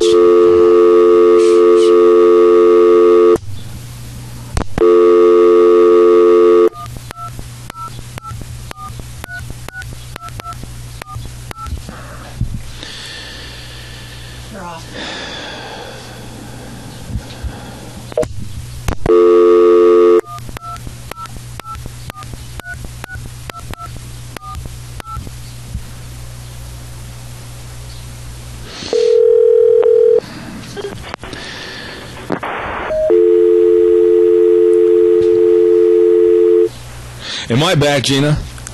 Yes, you are. All right. Alpha, I apologize. We inadvertently, thanks to the wonderful phone companies in the area, were cut off the air momentarily, and I'm back on the air. I didn't hear your response to what you do at these conventions, but you've got 3 days of button convention, or this meeting, on this week, the 19th, 20th, and 21st. Give us a little example of what you're going to do all day long. I'm trying to get her back on the line. Okay, she's off the air, too. Ladies and gentlemen, we don't know why we're having trouble with being cut off, but I sure as the dickens want to find out about it, and I'm not getting very good answers so far as to why this happens on almost a daily basis, and normally during this hour. I can't figure it out, but neither can the people that I'm asking. And we're going to try to get Alpha back on the line. Very nice lady, and she's on the air with me again. Alpha, Alpha. It wasn't anything that we had to do. We just got cut off somehow, and I apologize, even though it isn't my fault. We were asking you about buttons and what you do at this convention that's coming up in Twin Falls at the Lighthouse Christian Center this weekend. I mean, you're talking about a lot of people coming in there to present buttons. How many people really are button collectors around this area? In this area, we have probably a dozen people who are actively participating in button collecting and have joined the local as well as the state and national societies. There are a lot of closet button collectors that, they have their buttons. They were moms or grandmas, and they keep them, they love them, and they preserve them, but they aren't showing or competing with their buttons. Okay. Now, when you say competing with your buttons, what do you mean competing with your buttons? Well, this year, there will be active competition. There are 25 different awards that you may participate in. And I'm, for instance, participating in 6 of those categories. Whistle buttons, twinkles, black glass, those kinds of buttons. And then those will be judged by the members who attend the show. And awards, blue ribbons, red and white ribbons will be given for the one who brings the best presentation of that particular category. Oh, I see. So a guy like old Dave Zanino, one of my old team roping buddies, when he gets so old and decrepit that he can't ride a horse, he can start collecting buttons and win events and everything with his buttons. Give me his name and I'll give him a call. Dave Zanino. Yeah, you give him a call and tell him he's old and decrepit and he needs to start collecting buttons, okay? Well, now, let me ask you this, Alpha. What time is the show daily at the Lighthouse Christian Center? When do the doors open? It will start tomorrow afternoon, and it will go through till 10 o'clock Thursday night, then Friday all day from 8 till 10, and then Saturday we'll have our awards breakfast, and then the public may come at 12 and view buttons and ask questions and buy buttons and just enjoy this great array of vintage modern buttons. Okay. Now, in your case, Alpha, let me ask you this. What is the most prized possession button that you own? Well, just the one I have in my hand at the time. Oh, okay. And do you put them in little cases, glass cases, or how do you store these buttons? Well, my husband made me a cabinet with 48 drawers in it. Oh, my. And I place each type of material, like celluloid, bakelite, and glass, and metal, and synthetic polymers. I put them all in different drawers so that I can find them quickly when I get ready to put my awards tray together. Oh. Have you ever gone to a convention or a meeting like this, Alpha, and loaded up all your buttons in the back of your van or whatever and opened the back door and looked inside and everything had tipped all over and you go, oops? Oh, I'm sure. I'm sure. Mm-hmm. Well, listen, I really appreciate you calling in this morning. This lovely lady called me a couple of days ago and asked if she could come on the program and talk about buttons. And I looked at the phone and I thought, what do you mean about buttons? Well, I had no idea it was this big a deal. And it's going to be this weekend on Thursday, Friday, and Saturday at the Twin Falls Lighthouse Christian Center. And Alpha, if they have any other questions, who can they call? They may call me, and I will be happy to give my cell phone number. Okay, go ahead and get... All right, go ahead. 431-8275. You are a very, very sweet lady, and I wish you God's blessings and a wonderful, fun-filled weekend. I learned a lot, Alpha. Thank you for calling in this morning. Well, thank you, Mr. Bell. I appreciate the opportunity of having a few minutes of your valuable time. Oh, no. My pleasure. Thank you. God bless you. Thank you so much. You're welcome. All right. That's a nice lady right there, alpha mailer, and talking about a button convention. I had no idea there was such a thing as a button convention. I know I lose probably a button a day on one of my shirts, on my sleeves, my crutches rub them off or whatever, and then I'm always saying, Deanne, would you please sew a button on my shirt? And she said, do it yourself. I wish they knew how. Anyway, that was interesting. Appreciate it. Nice lady right there, alpha mailer. Hey, we've got to have a weather update, and then I'm going to talk to Gina for a minute. Gina, did you ever collect buttons? Actually, yeah, my grandma used to collect buttons. Really? So you're familiar with this? Yeah, kind of, sort of. Kind of, sort of. Kind of, sort of. Kind of, sort of. Okay. My mom has big old quart jars full of buttons. You know, and my grandmother did too. And I remember that thinking back after Alpha had called me, my grandma Richter would always go and have like these old fruitcake tins. And filled with buttons. I mean, there were big buttons, there were little buttons. There were buttons that were weird-looking buttons. There were buttons you wouldn't want to put on your shirt buttons. And anytime you lost a button, Grandma Richter would say, well, I've got a button just like that. I'll go get it. It wouldn't be 2 minutes, and she'd have a button that looked just like the one you lost. My grandma was the same way, and I think part of it's a generational thing because they grew up, you know, in the Depression area where you didn't throw anything away, including buttons, because you could always reuse it somewhere else. Did you ever think, though, here we are in 2014, and Alpha was saying that buttons have been around for like, what, 6,000, 7,000 years, 5,000 years? Mankind has, and Deanne just walked in with a jar full of buttons. I didn't know she collected those upstairs.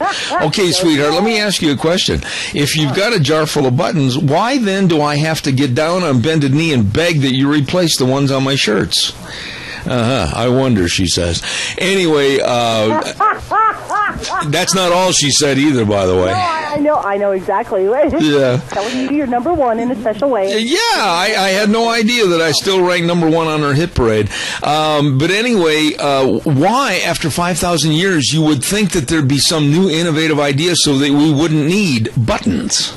It's called a zipper. Or Velcro. Or Velcro. Yeah. But, you know, some things are just tried and true, and they work.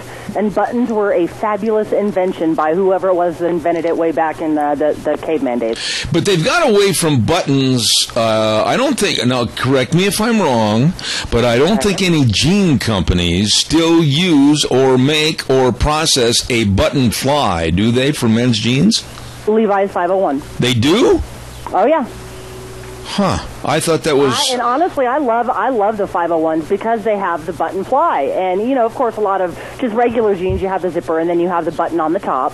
Yeah. But as far as jeans are concerned, Levi 501s, they still do the button-up fly. And let me say to Wrangler Jeans, and Wrangler is a sponsor of mine, you better start sewing in the copper button on top a little bit sturdier because it has a tendency to poke out of the hole and kill somebody.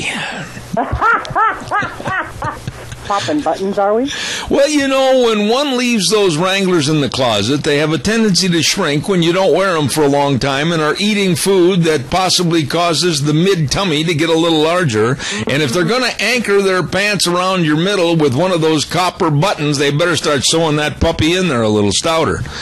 You know what? Honestly, I completely agree with that. You do? Completely.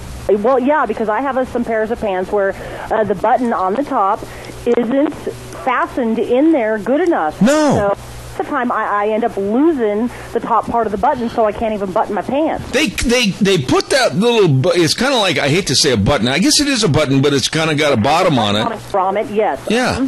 And they sew the material over the bottom part, and it's very flimsily put in there. And I'm not just saying Wrangler, it's any jeans, I think.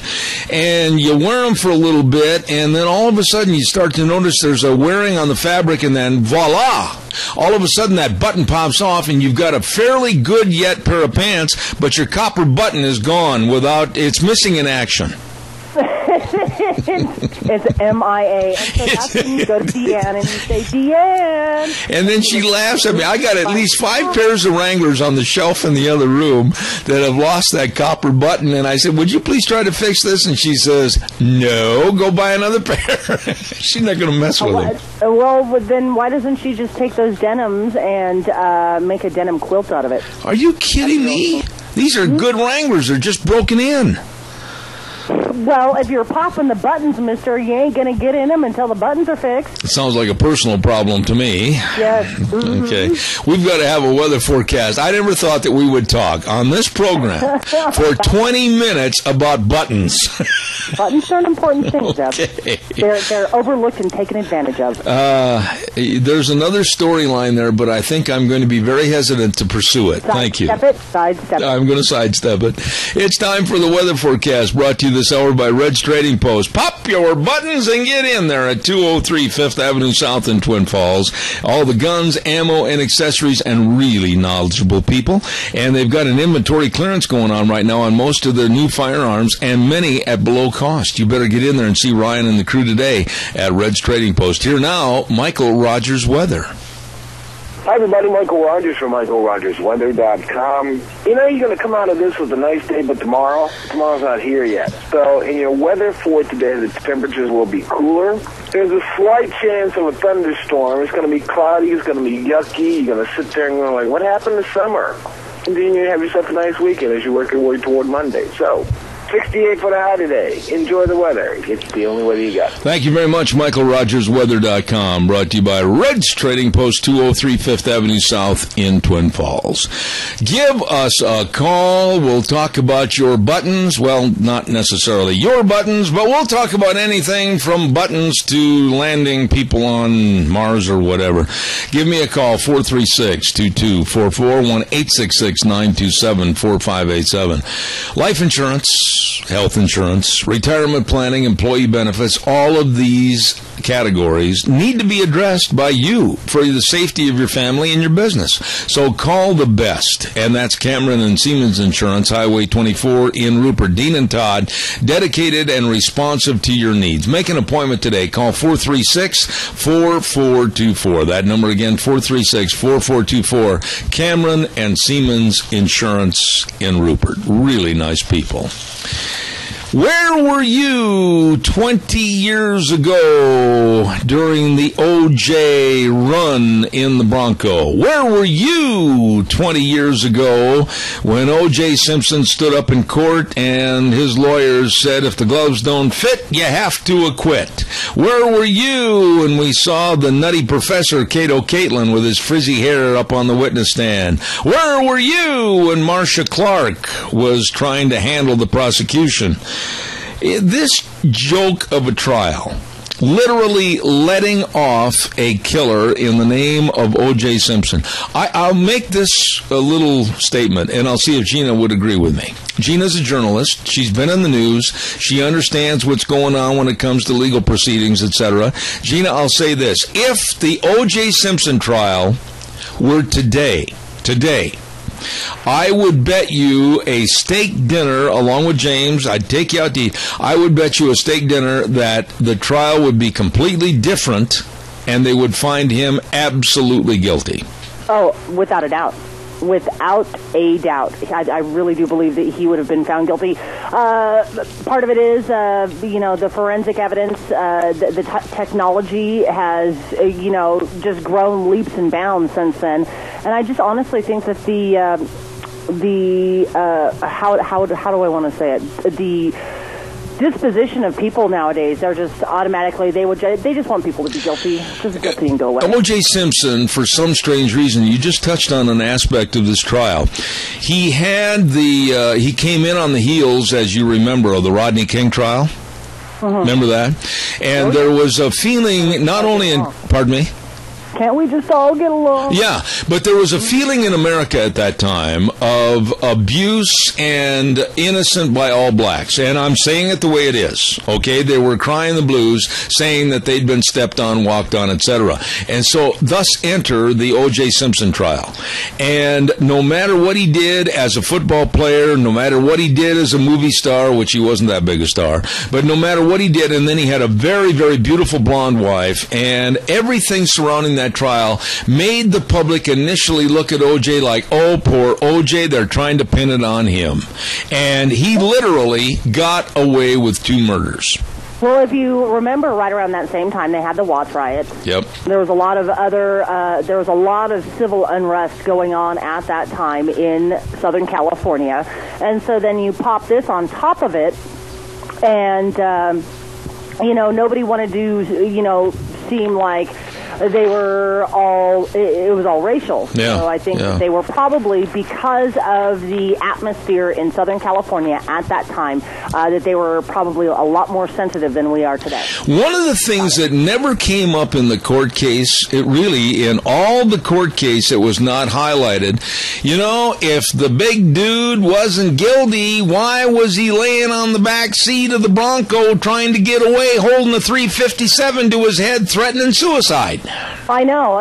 There's just certain things that just didn't add up with that whole case, which, had I been on the jury, I probably would have found him guilty, but why they didn't, I think, honestly, it was just the political atmosphere at that point in time in Southern California, which played in the process. Yeah, and then the absolute asinine statement by O.J., now that I'm acquitted, I will do my best to find the killers of Nicole and her boyfriend. Uh-huh. Yeah. And, ever since then, he just could not keep himself out of legal trouble. What a pathetic mess, really, when you think about it. What a pathetic man and a pathetic mess. I'm grateful that I never looked at him as a hero or an icon or somebody that I looked up to. He was a phenomenal football player back in the day, but that was back in the day. And now here we are, 2014, and quite frankly, he's just a loser. He's bloated. He's a loser that's begging. He's absolutely, he's been a waste of the court system's time as far as I'm concerned. And honestly, I don't even want to hear the name O.J. Simpson. I find it despicable what he put the American court system through. Oh, it was just a joke. And, had he been smart, which, you would think that he would have been, had he been smart and invested his money well and, had done the right things, then he probably wouldn't have been in the mess that he's in now or even back then. I mean, whether he actually hired somebody to kill his wife, whether he killed his wife, I guess that is something that we will never know. But it could have all been avoided. One last thing about this, and I got to do a commercial, but when you look at this court case with Marcia Clark and Mark Furman and all these other people that really made personalities out of themselves, and it actually enhanced their careers. Honestly, it really funny how when you put yourself in the media, whether it is for good or bad reasons, everybody just picks up on it. And usually for the bad reasons, you become infamous, and then you're just going to become famous and get rich. I don't get that. Yeah. Hey, listen, thanks, Gina. Appreciate it.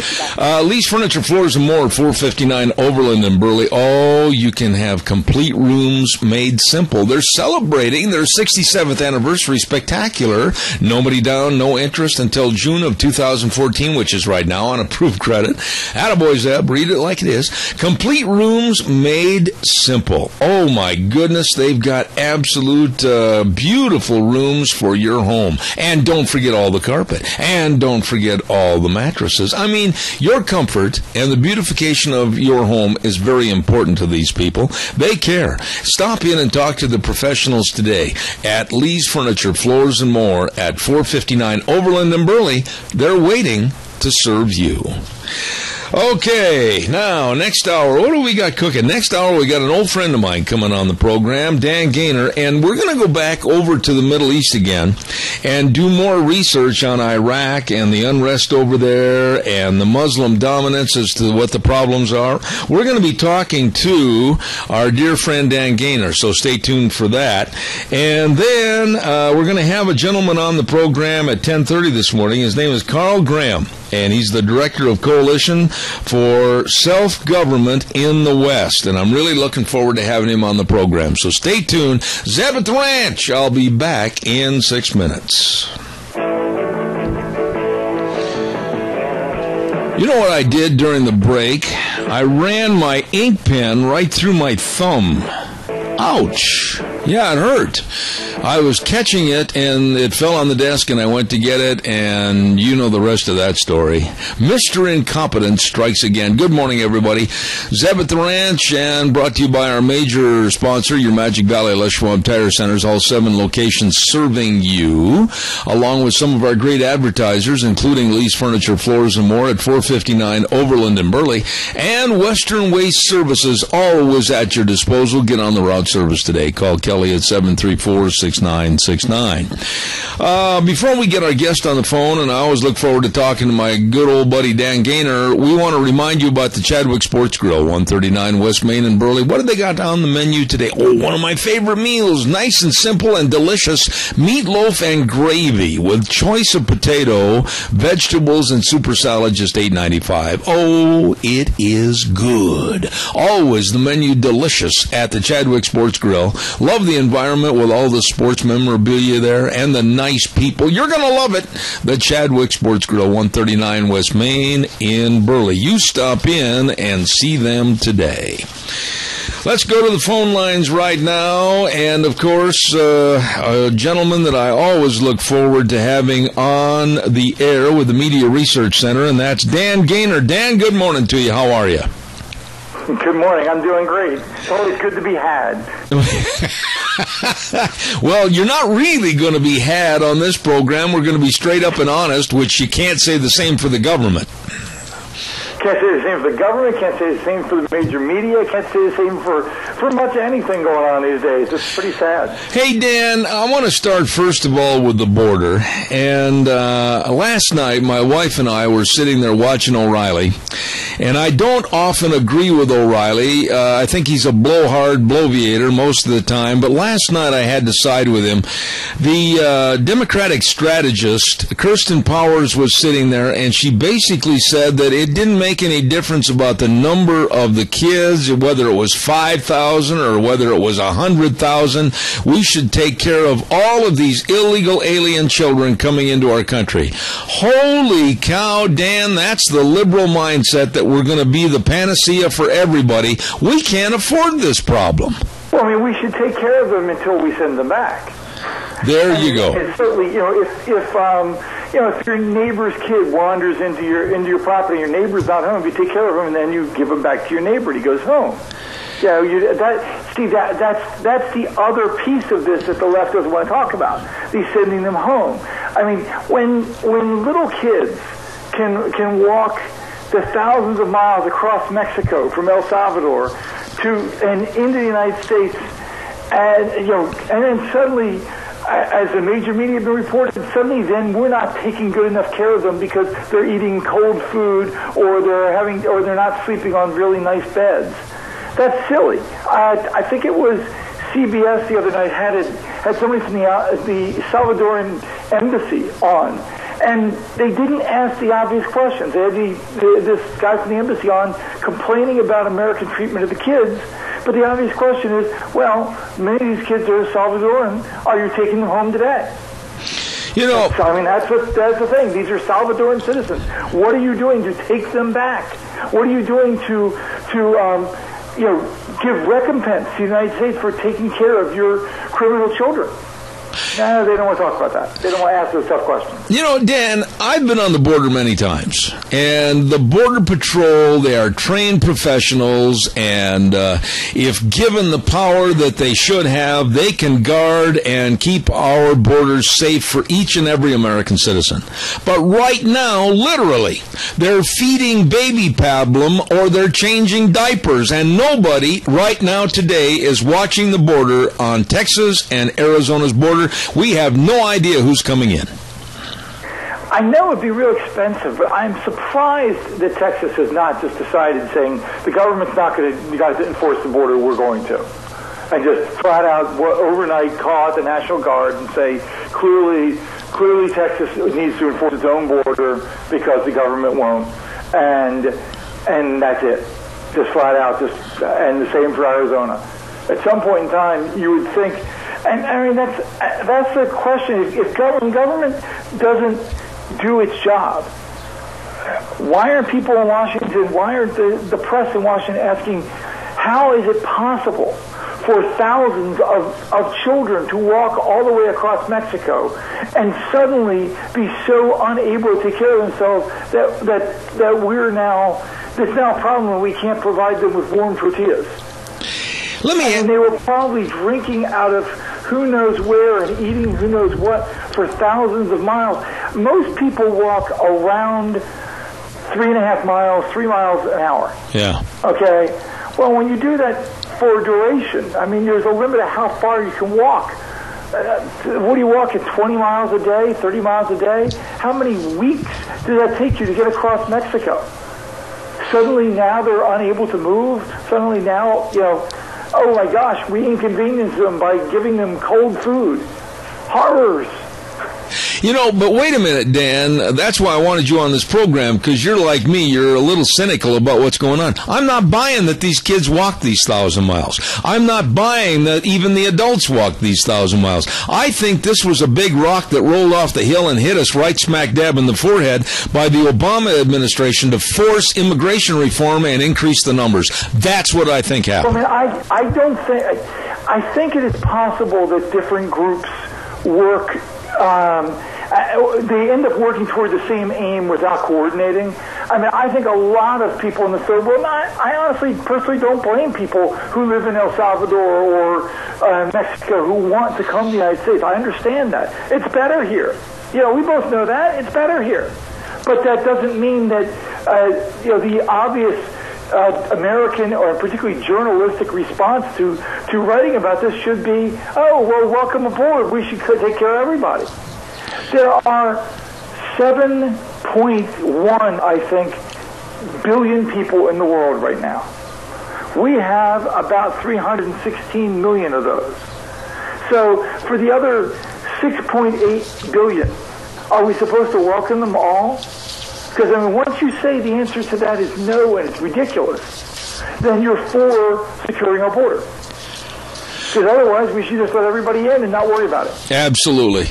Okay, now, Dan, there have been, and I've got them right here in my hand, all the stories coming into my office in regards to the White House welcomes and honors illegal immigrants. And here's another story. A New York Democrat says illegals should have the right to vote.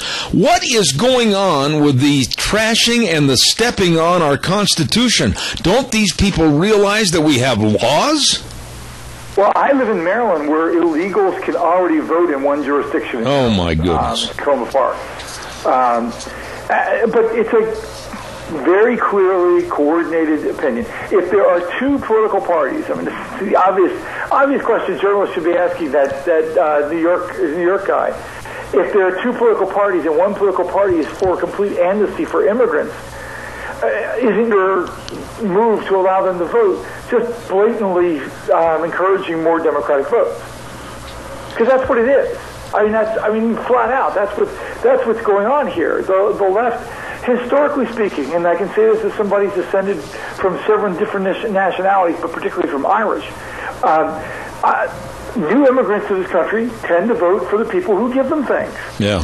So when the Irish came to this country, why do you think you have the tradition of Irish firefighters and policemen?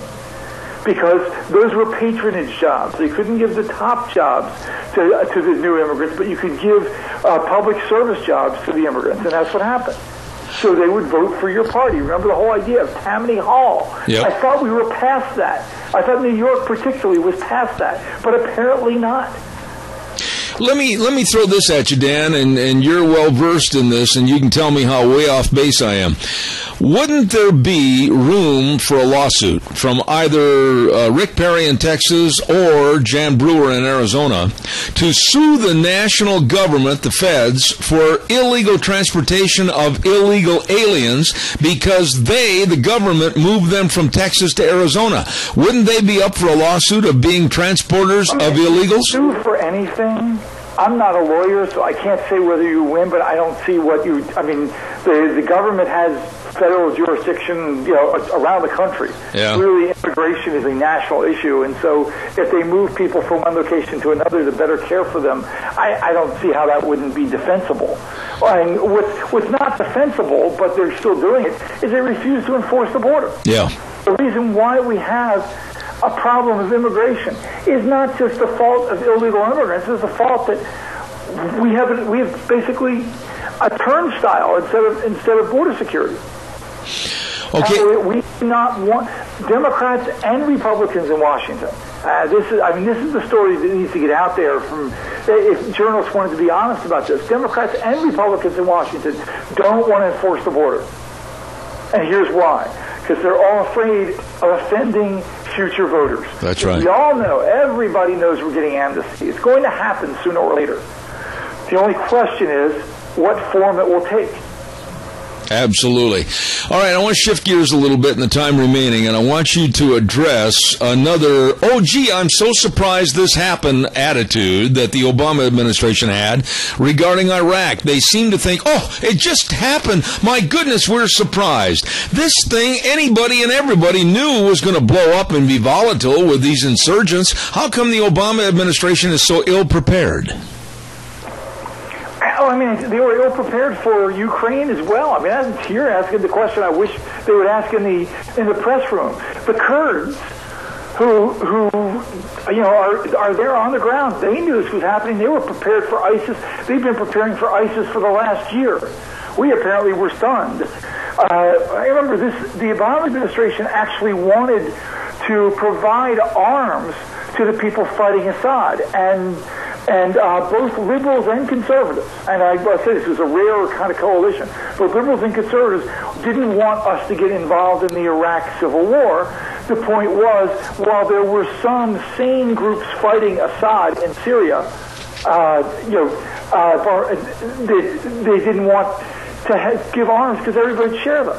And so what's happened is that spilled over to Iraq and created a civil war condition there.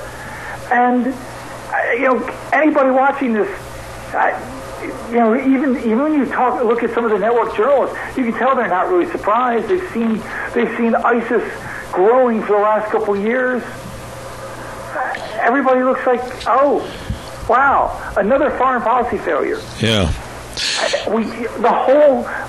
administration has backed several foreign policy failures in the Mideast. We didn't support the Green Revolution in Iran. We helped topple Gaddafi, and now that country's falling apart and splitting just like Syria and Iraq. We were too slow to aid the good forces in Syria, so what happened, the bad guys ended up taking over. Mm-hmm. We were caught off guard in Iraq.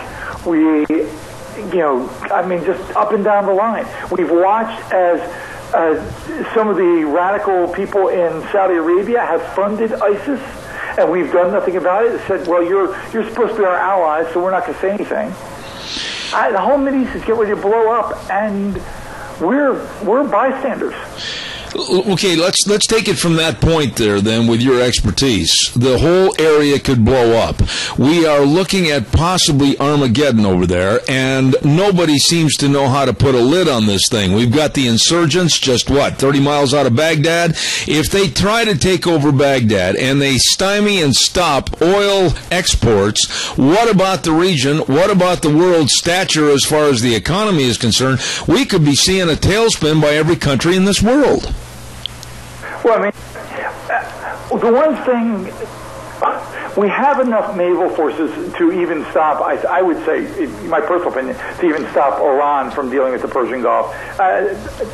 But what comes up in some of the news reports, I saw one that actually did this pretty well the other night. Baghdad is not all one. I mean, this is a civil war between Shia and Sunni Muslims. Mm-hmm. But Baghdad is not all Shiite Muslims. It's a city divided. It still has barrier walls from previous fighting.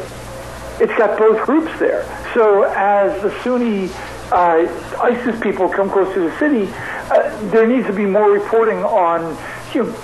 Okay, this is a city that is not even unified, and so that's the danger. I mean, yes, certainly. And what's amazing is here our government is talking about letting Iran get involved in this.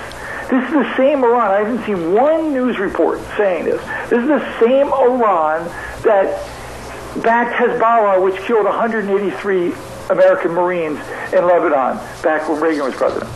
Same group. Nobody's talking about that. Right. Now, I want to throw this at you. I've only got a couple of minutes left, and I want your answer on this one.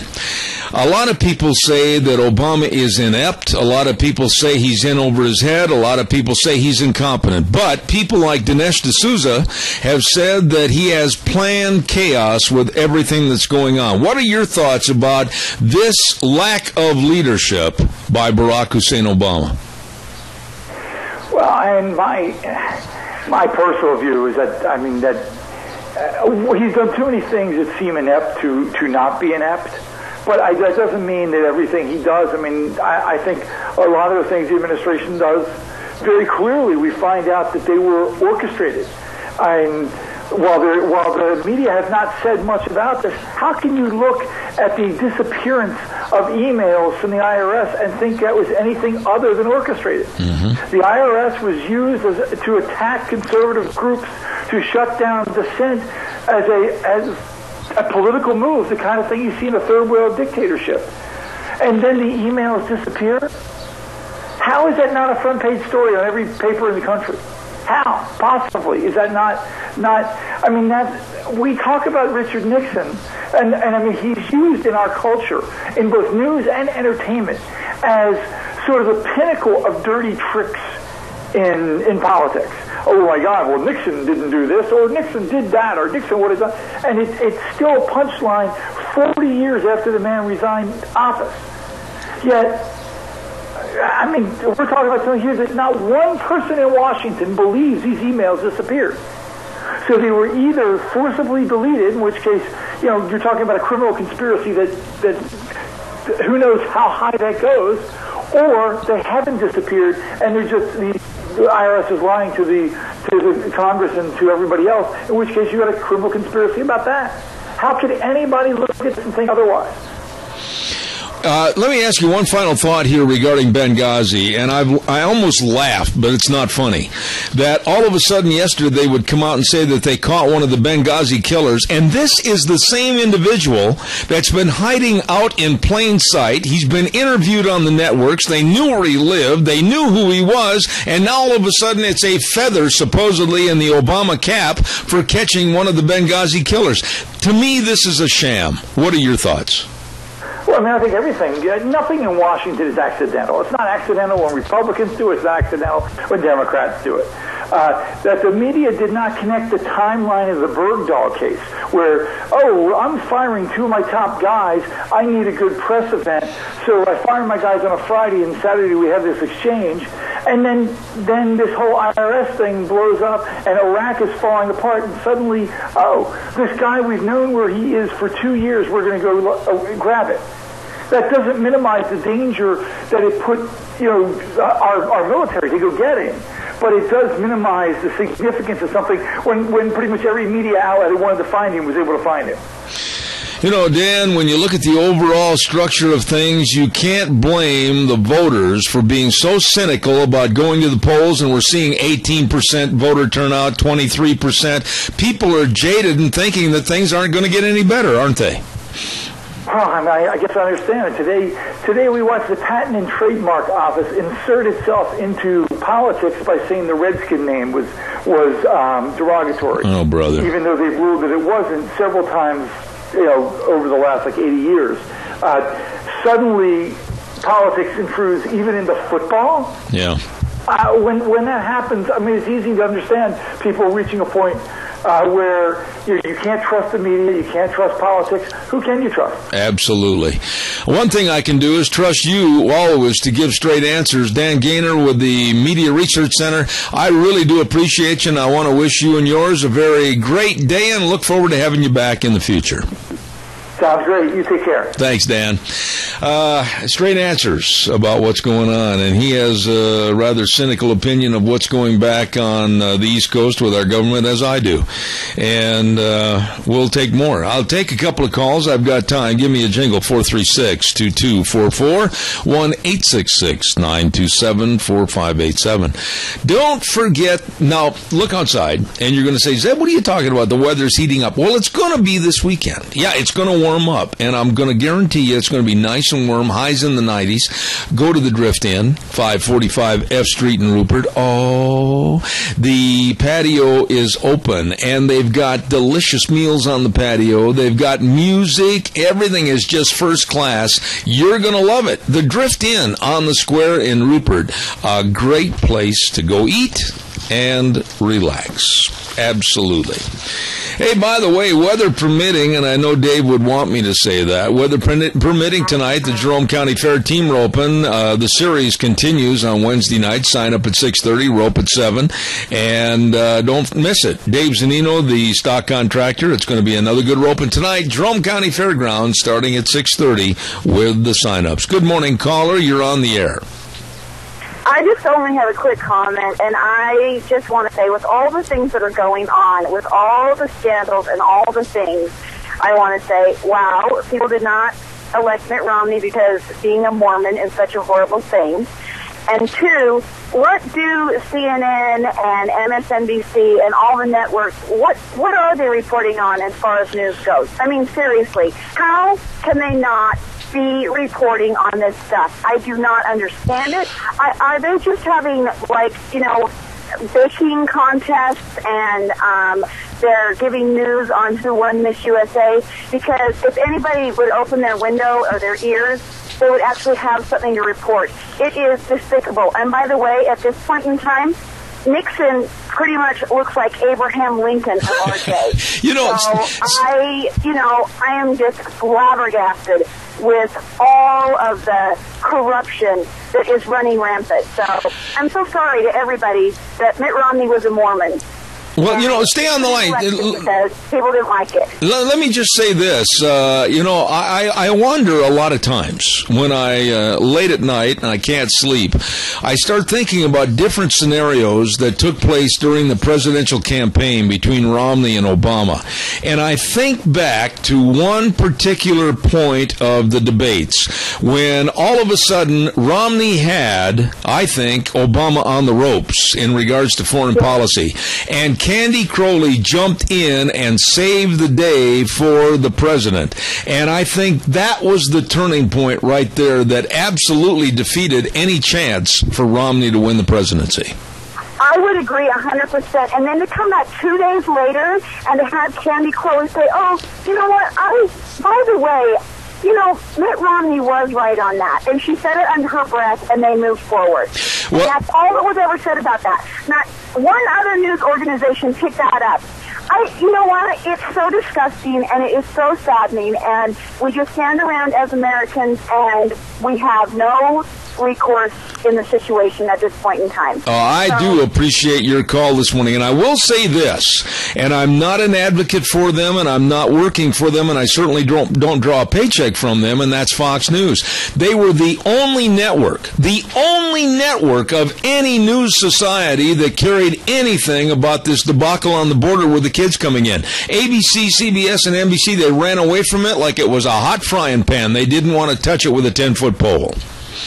Exactly. That's what I'm saying. I don't even know what they're reporting. There is so much news to report right now, and they report nothing. I agree. Listen, I've got to run to a hard break, but you call me back anytime. I enjoyed visiting with you. Thank you so much. Thanks. God bless. Have a good day. We're going to take a little break for about 3 minutes and come back with our next guest, Carl Graham, and he'll be interesting, I'm sure. Stay tuned.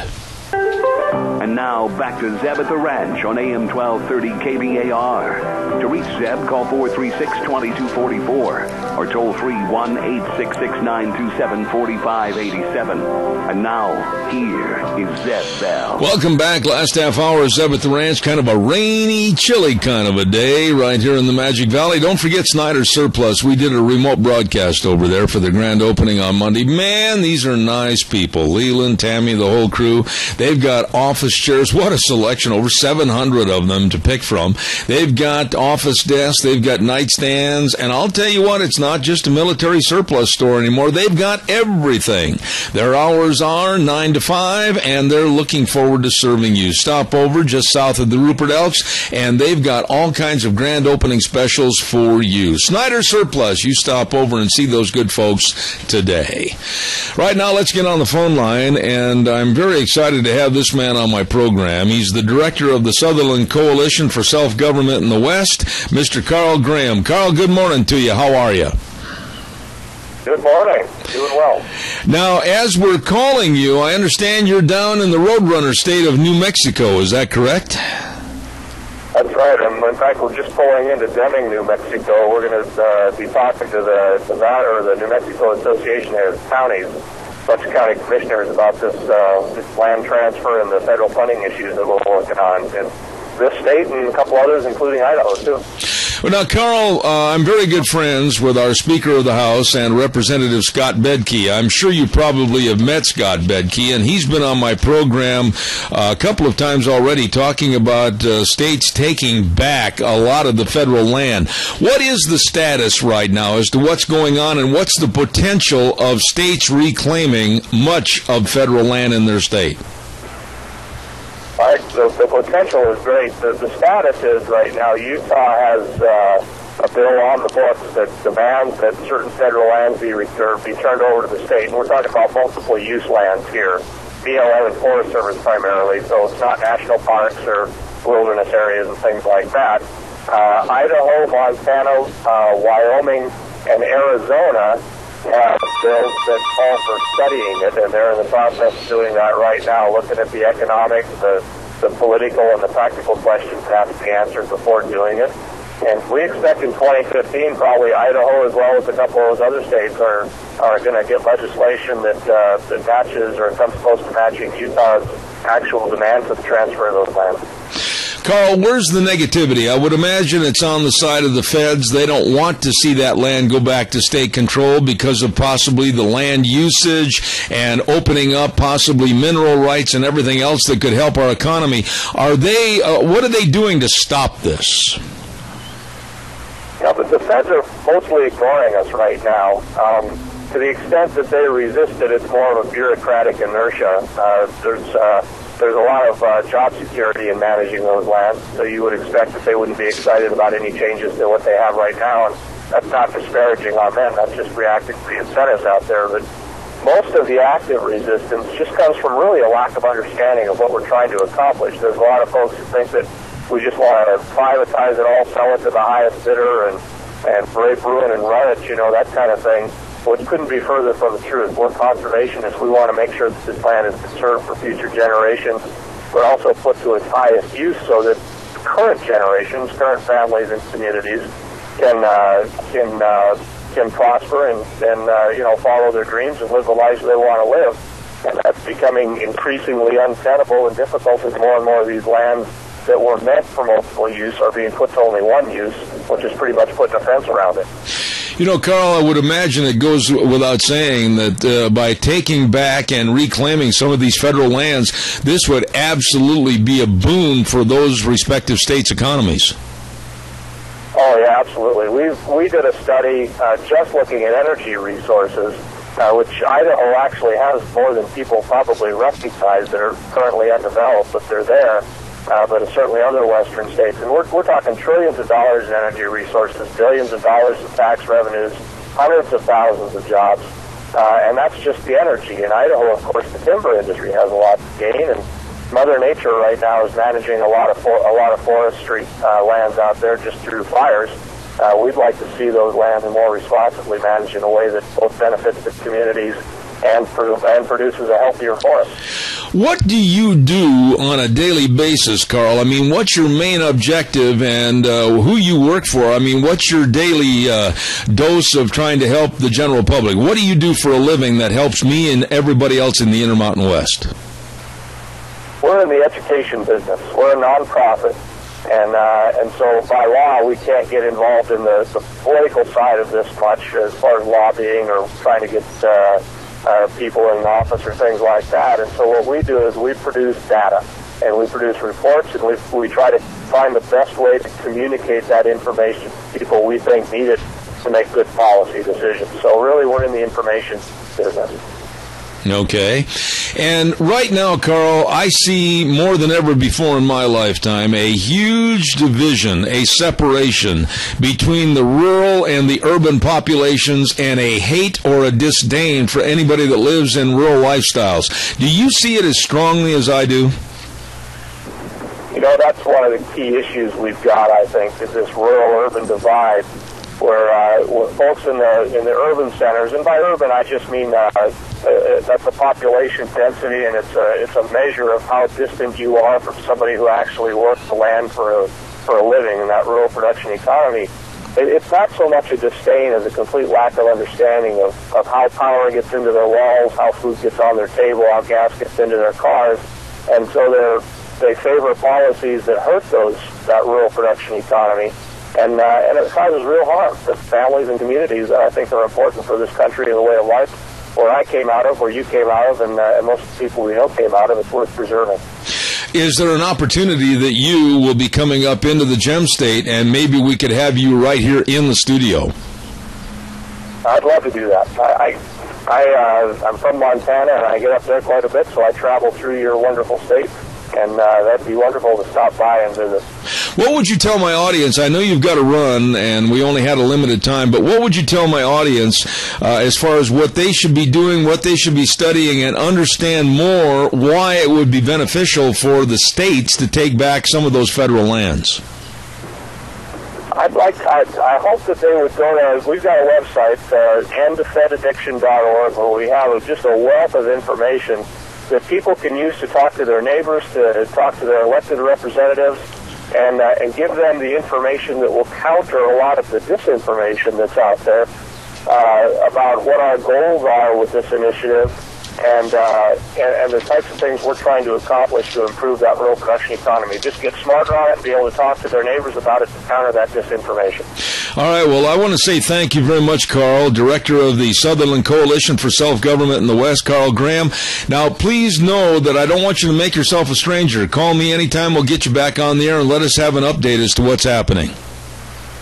You bet. We'll keep you up to date on it, and I appreciate the time. All right, Carl. Thank you very, very much.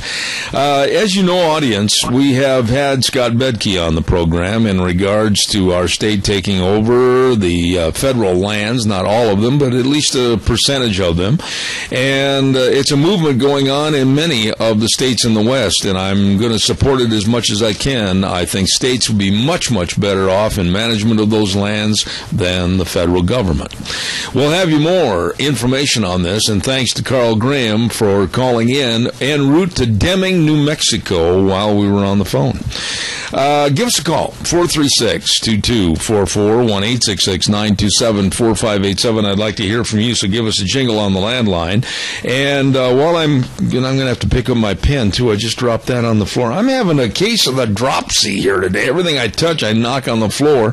We're going to have the weather forecast, and the weather is brought to you this half hour by Scarro's Meats, 331 North Road, Jerome.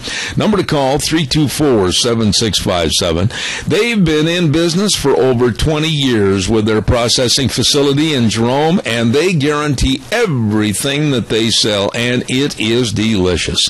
You ought to try their marinated tri-tips for any occasion. Oh, my goodness sakes, you get a hold of them today. 324-7657. Selling taste one bite at a time. That is Scarro's Meats. Here's Michael Rogers with the weather. Hi, everybody. Michael Rogers from MichaelRogersWeather.com. You know, you're going to come out of this with a nice day, but tomorrow's not here yet. So in your weather for today, the temperatures will be cooler. There's a slight chance of a thunderstorm. It's going to be cloudy. It's going to be yucky. You're going to sit there and go like, what happened to summer? And then you have yourself a nice weekend as you work your way toward Monday. So 68 for the high today. Enjoy the weather. It's the only weather you got. All right. Thank you very much. MichaelRogersWeather.com, brought to you this half hour by Scarro's Meats, 331 North Road, Jerome, 324-7657, selling taste one bite at a time. All right, give us a call, 436-2244, 1-866-927-4587, and we'll talk about anything and everything that we've talked about so far this morning. We'll talk about the IRS. We'll talk about O.J. Simpson. We'll talk about Hillary Clinton. Hillary Clinton, please, I'm begging any and all of you, do not let her run for the presidency in 2016.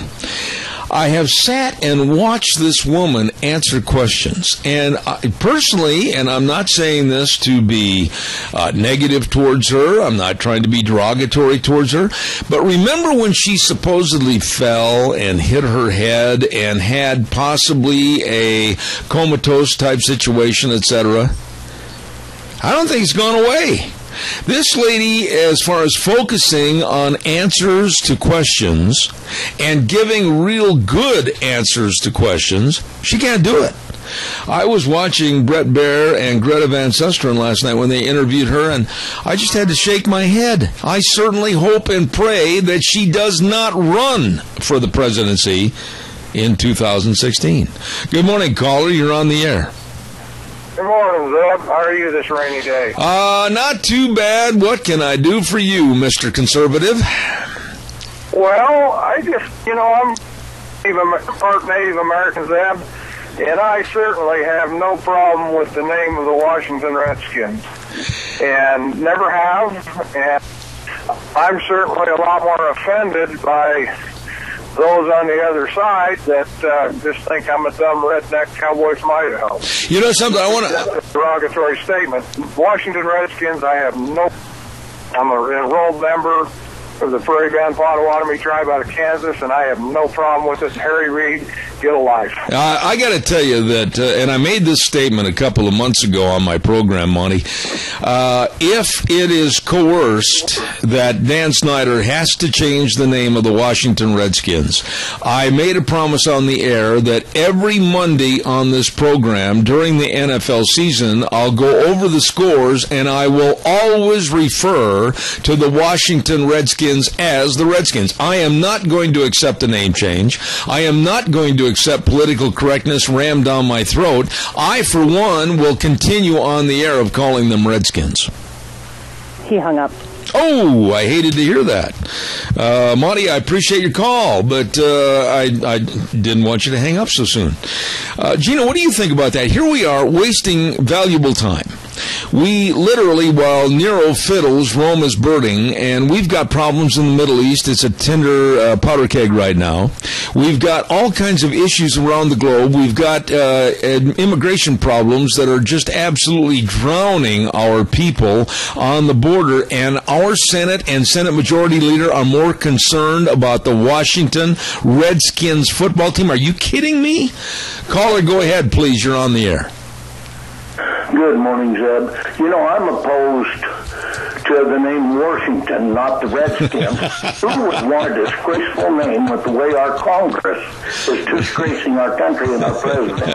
Yeah, Jerry, that's a good concept. So you'll use the word Redskin, but you won't use Washington. You're going to go in support of that name change. All right, Jerry, I like that. God bless you for your call. You have a wonderful day. All right, thank you very much. That's an interesting concept. Well, I'm offended by Washington, so I'm just going to call them Redskins. Okay. Caller, good morning. You're on the air. Yeah, this morning I'm back again. I didn't know what happened, but I'm glad you called back. But anyways, yeah, it's just as you look at what's going on, and there is hope. You know, my stepdaughter, who's way on the other side, has become disillusioned with the Sierra Club, who she's been employed by. So I guess prayer does work, and maybe that's all we can do for Washington is raise our voices and ask God to do something different with what's going on back there. Yeah, but, you know, I want to go back to the general gist of what you were bringing up. Senator Harry Reid spending more time worrying about a football name change and political correctness while we've got absolute chaos in the Middle East. We've got absolute chaos on our borders. We've got absolute chaos with an energy program that isn't an energy program. We've got absolute chaos with an economy that's going down the toilet, and they're more concerned about a Washington Redskins name change? Are you kidding me? Oh, and it's all the diversions. I was coming back down Highway 95 a number of years ago, and I heard it on XM radio, and it's flowered Tibbins' agenda. And I think we're looking at right in the face, and this guy's going to do everything he can between now and November to upset things and cause more chaos and, you know, destroy this country. And, you know, what the man's doing is treason. Well, I said in the first hour, and I'll bring this back up again, I literally, and I know it's not going to do probably much of anything other than make me feel good, I'm going to start a petition, and we're going to run it through Lunch Bunch tomorrow, to where it's a petition because of Obama's dereliction of duty, his incompetence, his gross negligence, his lying, his fraudulent attitude, and his crimes against the Constitution. I want to see him replaced, and I'm going to start that tomorrow. Well, get her done, Zeb. All we can do is raise her voice, and I guess prayer does work, because I look at my family member, and the tide's starting to turn, at least with that person. Well, the thing is, you brought up some excellent points here this morning. Where is the end of political correctness in this administration? If they change the Washington Redskins name, what's next? Are they going to go after the Atlanta Braves, the Cleveland Indians? Are they going to go after the Florida State Seminoles? I mean, where do you draw the line on political correctness so that nobody ever can be offended? That's never going to happen. Well, as I said, you know, I mean, I'm offended, more offended by, you know, being someone who's part Native American than I am on the roll. I got a card that says that I am. And my grandmother was full-blooded, grandfather was part. I'm not offended by that, but I'm certainly offended by the fact that you take somebody on the liberal left-hand side and I'm just some dumb redneck cowboy from Idaho. Now, that's offensive. Absolutely. I may be a redneck and I may be a cowboy and I'm from Idaho, but I'm not dumb. Absolutely. A lot more offense to that. And Harry Reid looks at the majority of his, or a good portion of his citizenry in Nevada. I know a lot of those ranchers down there, and they're not dumb people either, Zeb, or they wouldn't still be in business. There you go, and very well stated. Good to hear from you, my dear friend. Stay dry. All right, Sam. All right, Marty. Thank you very much. Very well stated. You know, I did say that months ago, and I mean it. Wouldn't it be terrible in this land of the free and the home of the brave, with all of our constitutional values, if we still employ them, that all of a sudden they demand and they command a name change of the Washington Redskins football team, and it's deemed not politically correct, and they change it. And then I get on the air like I promised I would and give the scores like on Mondays, the day after the NFL games for the weekend. And I'm going to continue to say, if that's the case, Washington Redskins. And they come after me. Well, you can't say that. We're going to fine you or take you off the air. You know what? We got to take a stand. We have to take a stand and draw a line in the sand and say, when is enough enough? When is political correctness absolutely asinine and insane? Well, it is now. You know, I said this on the air a long time ago, and I had some people call me and say, absolutely true. I made the statement about the Florida State Seminoles and how that university absolutely employs the name and the logo and the moniker of Seminoles, and the Seminole Indian tribe is absolutely in favor of it. Why? Because they make a ton of money off of it. And you'll never see that name touched. So why is it fair and equitable for some to go after some others and demand changes and leave others alone?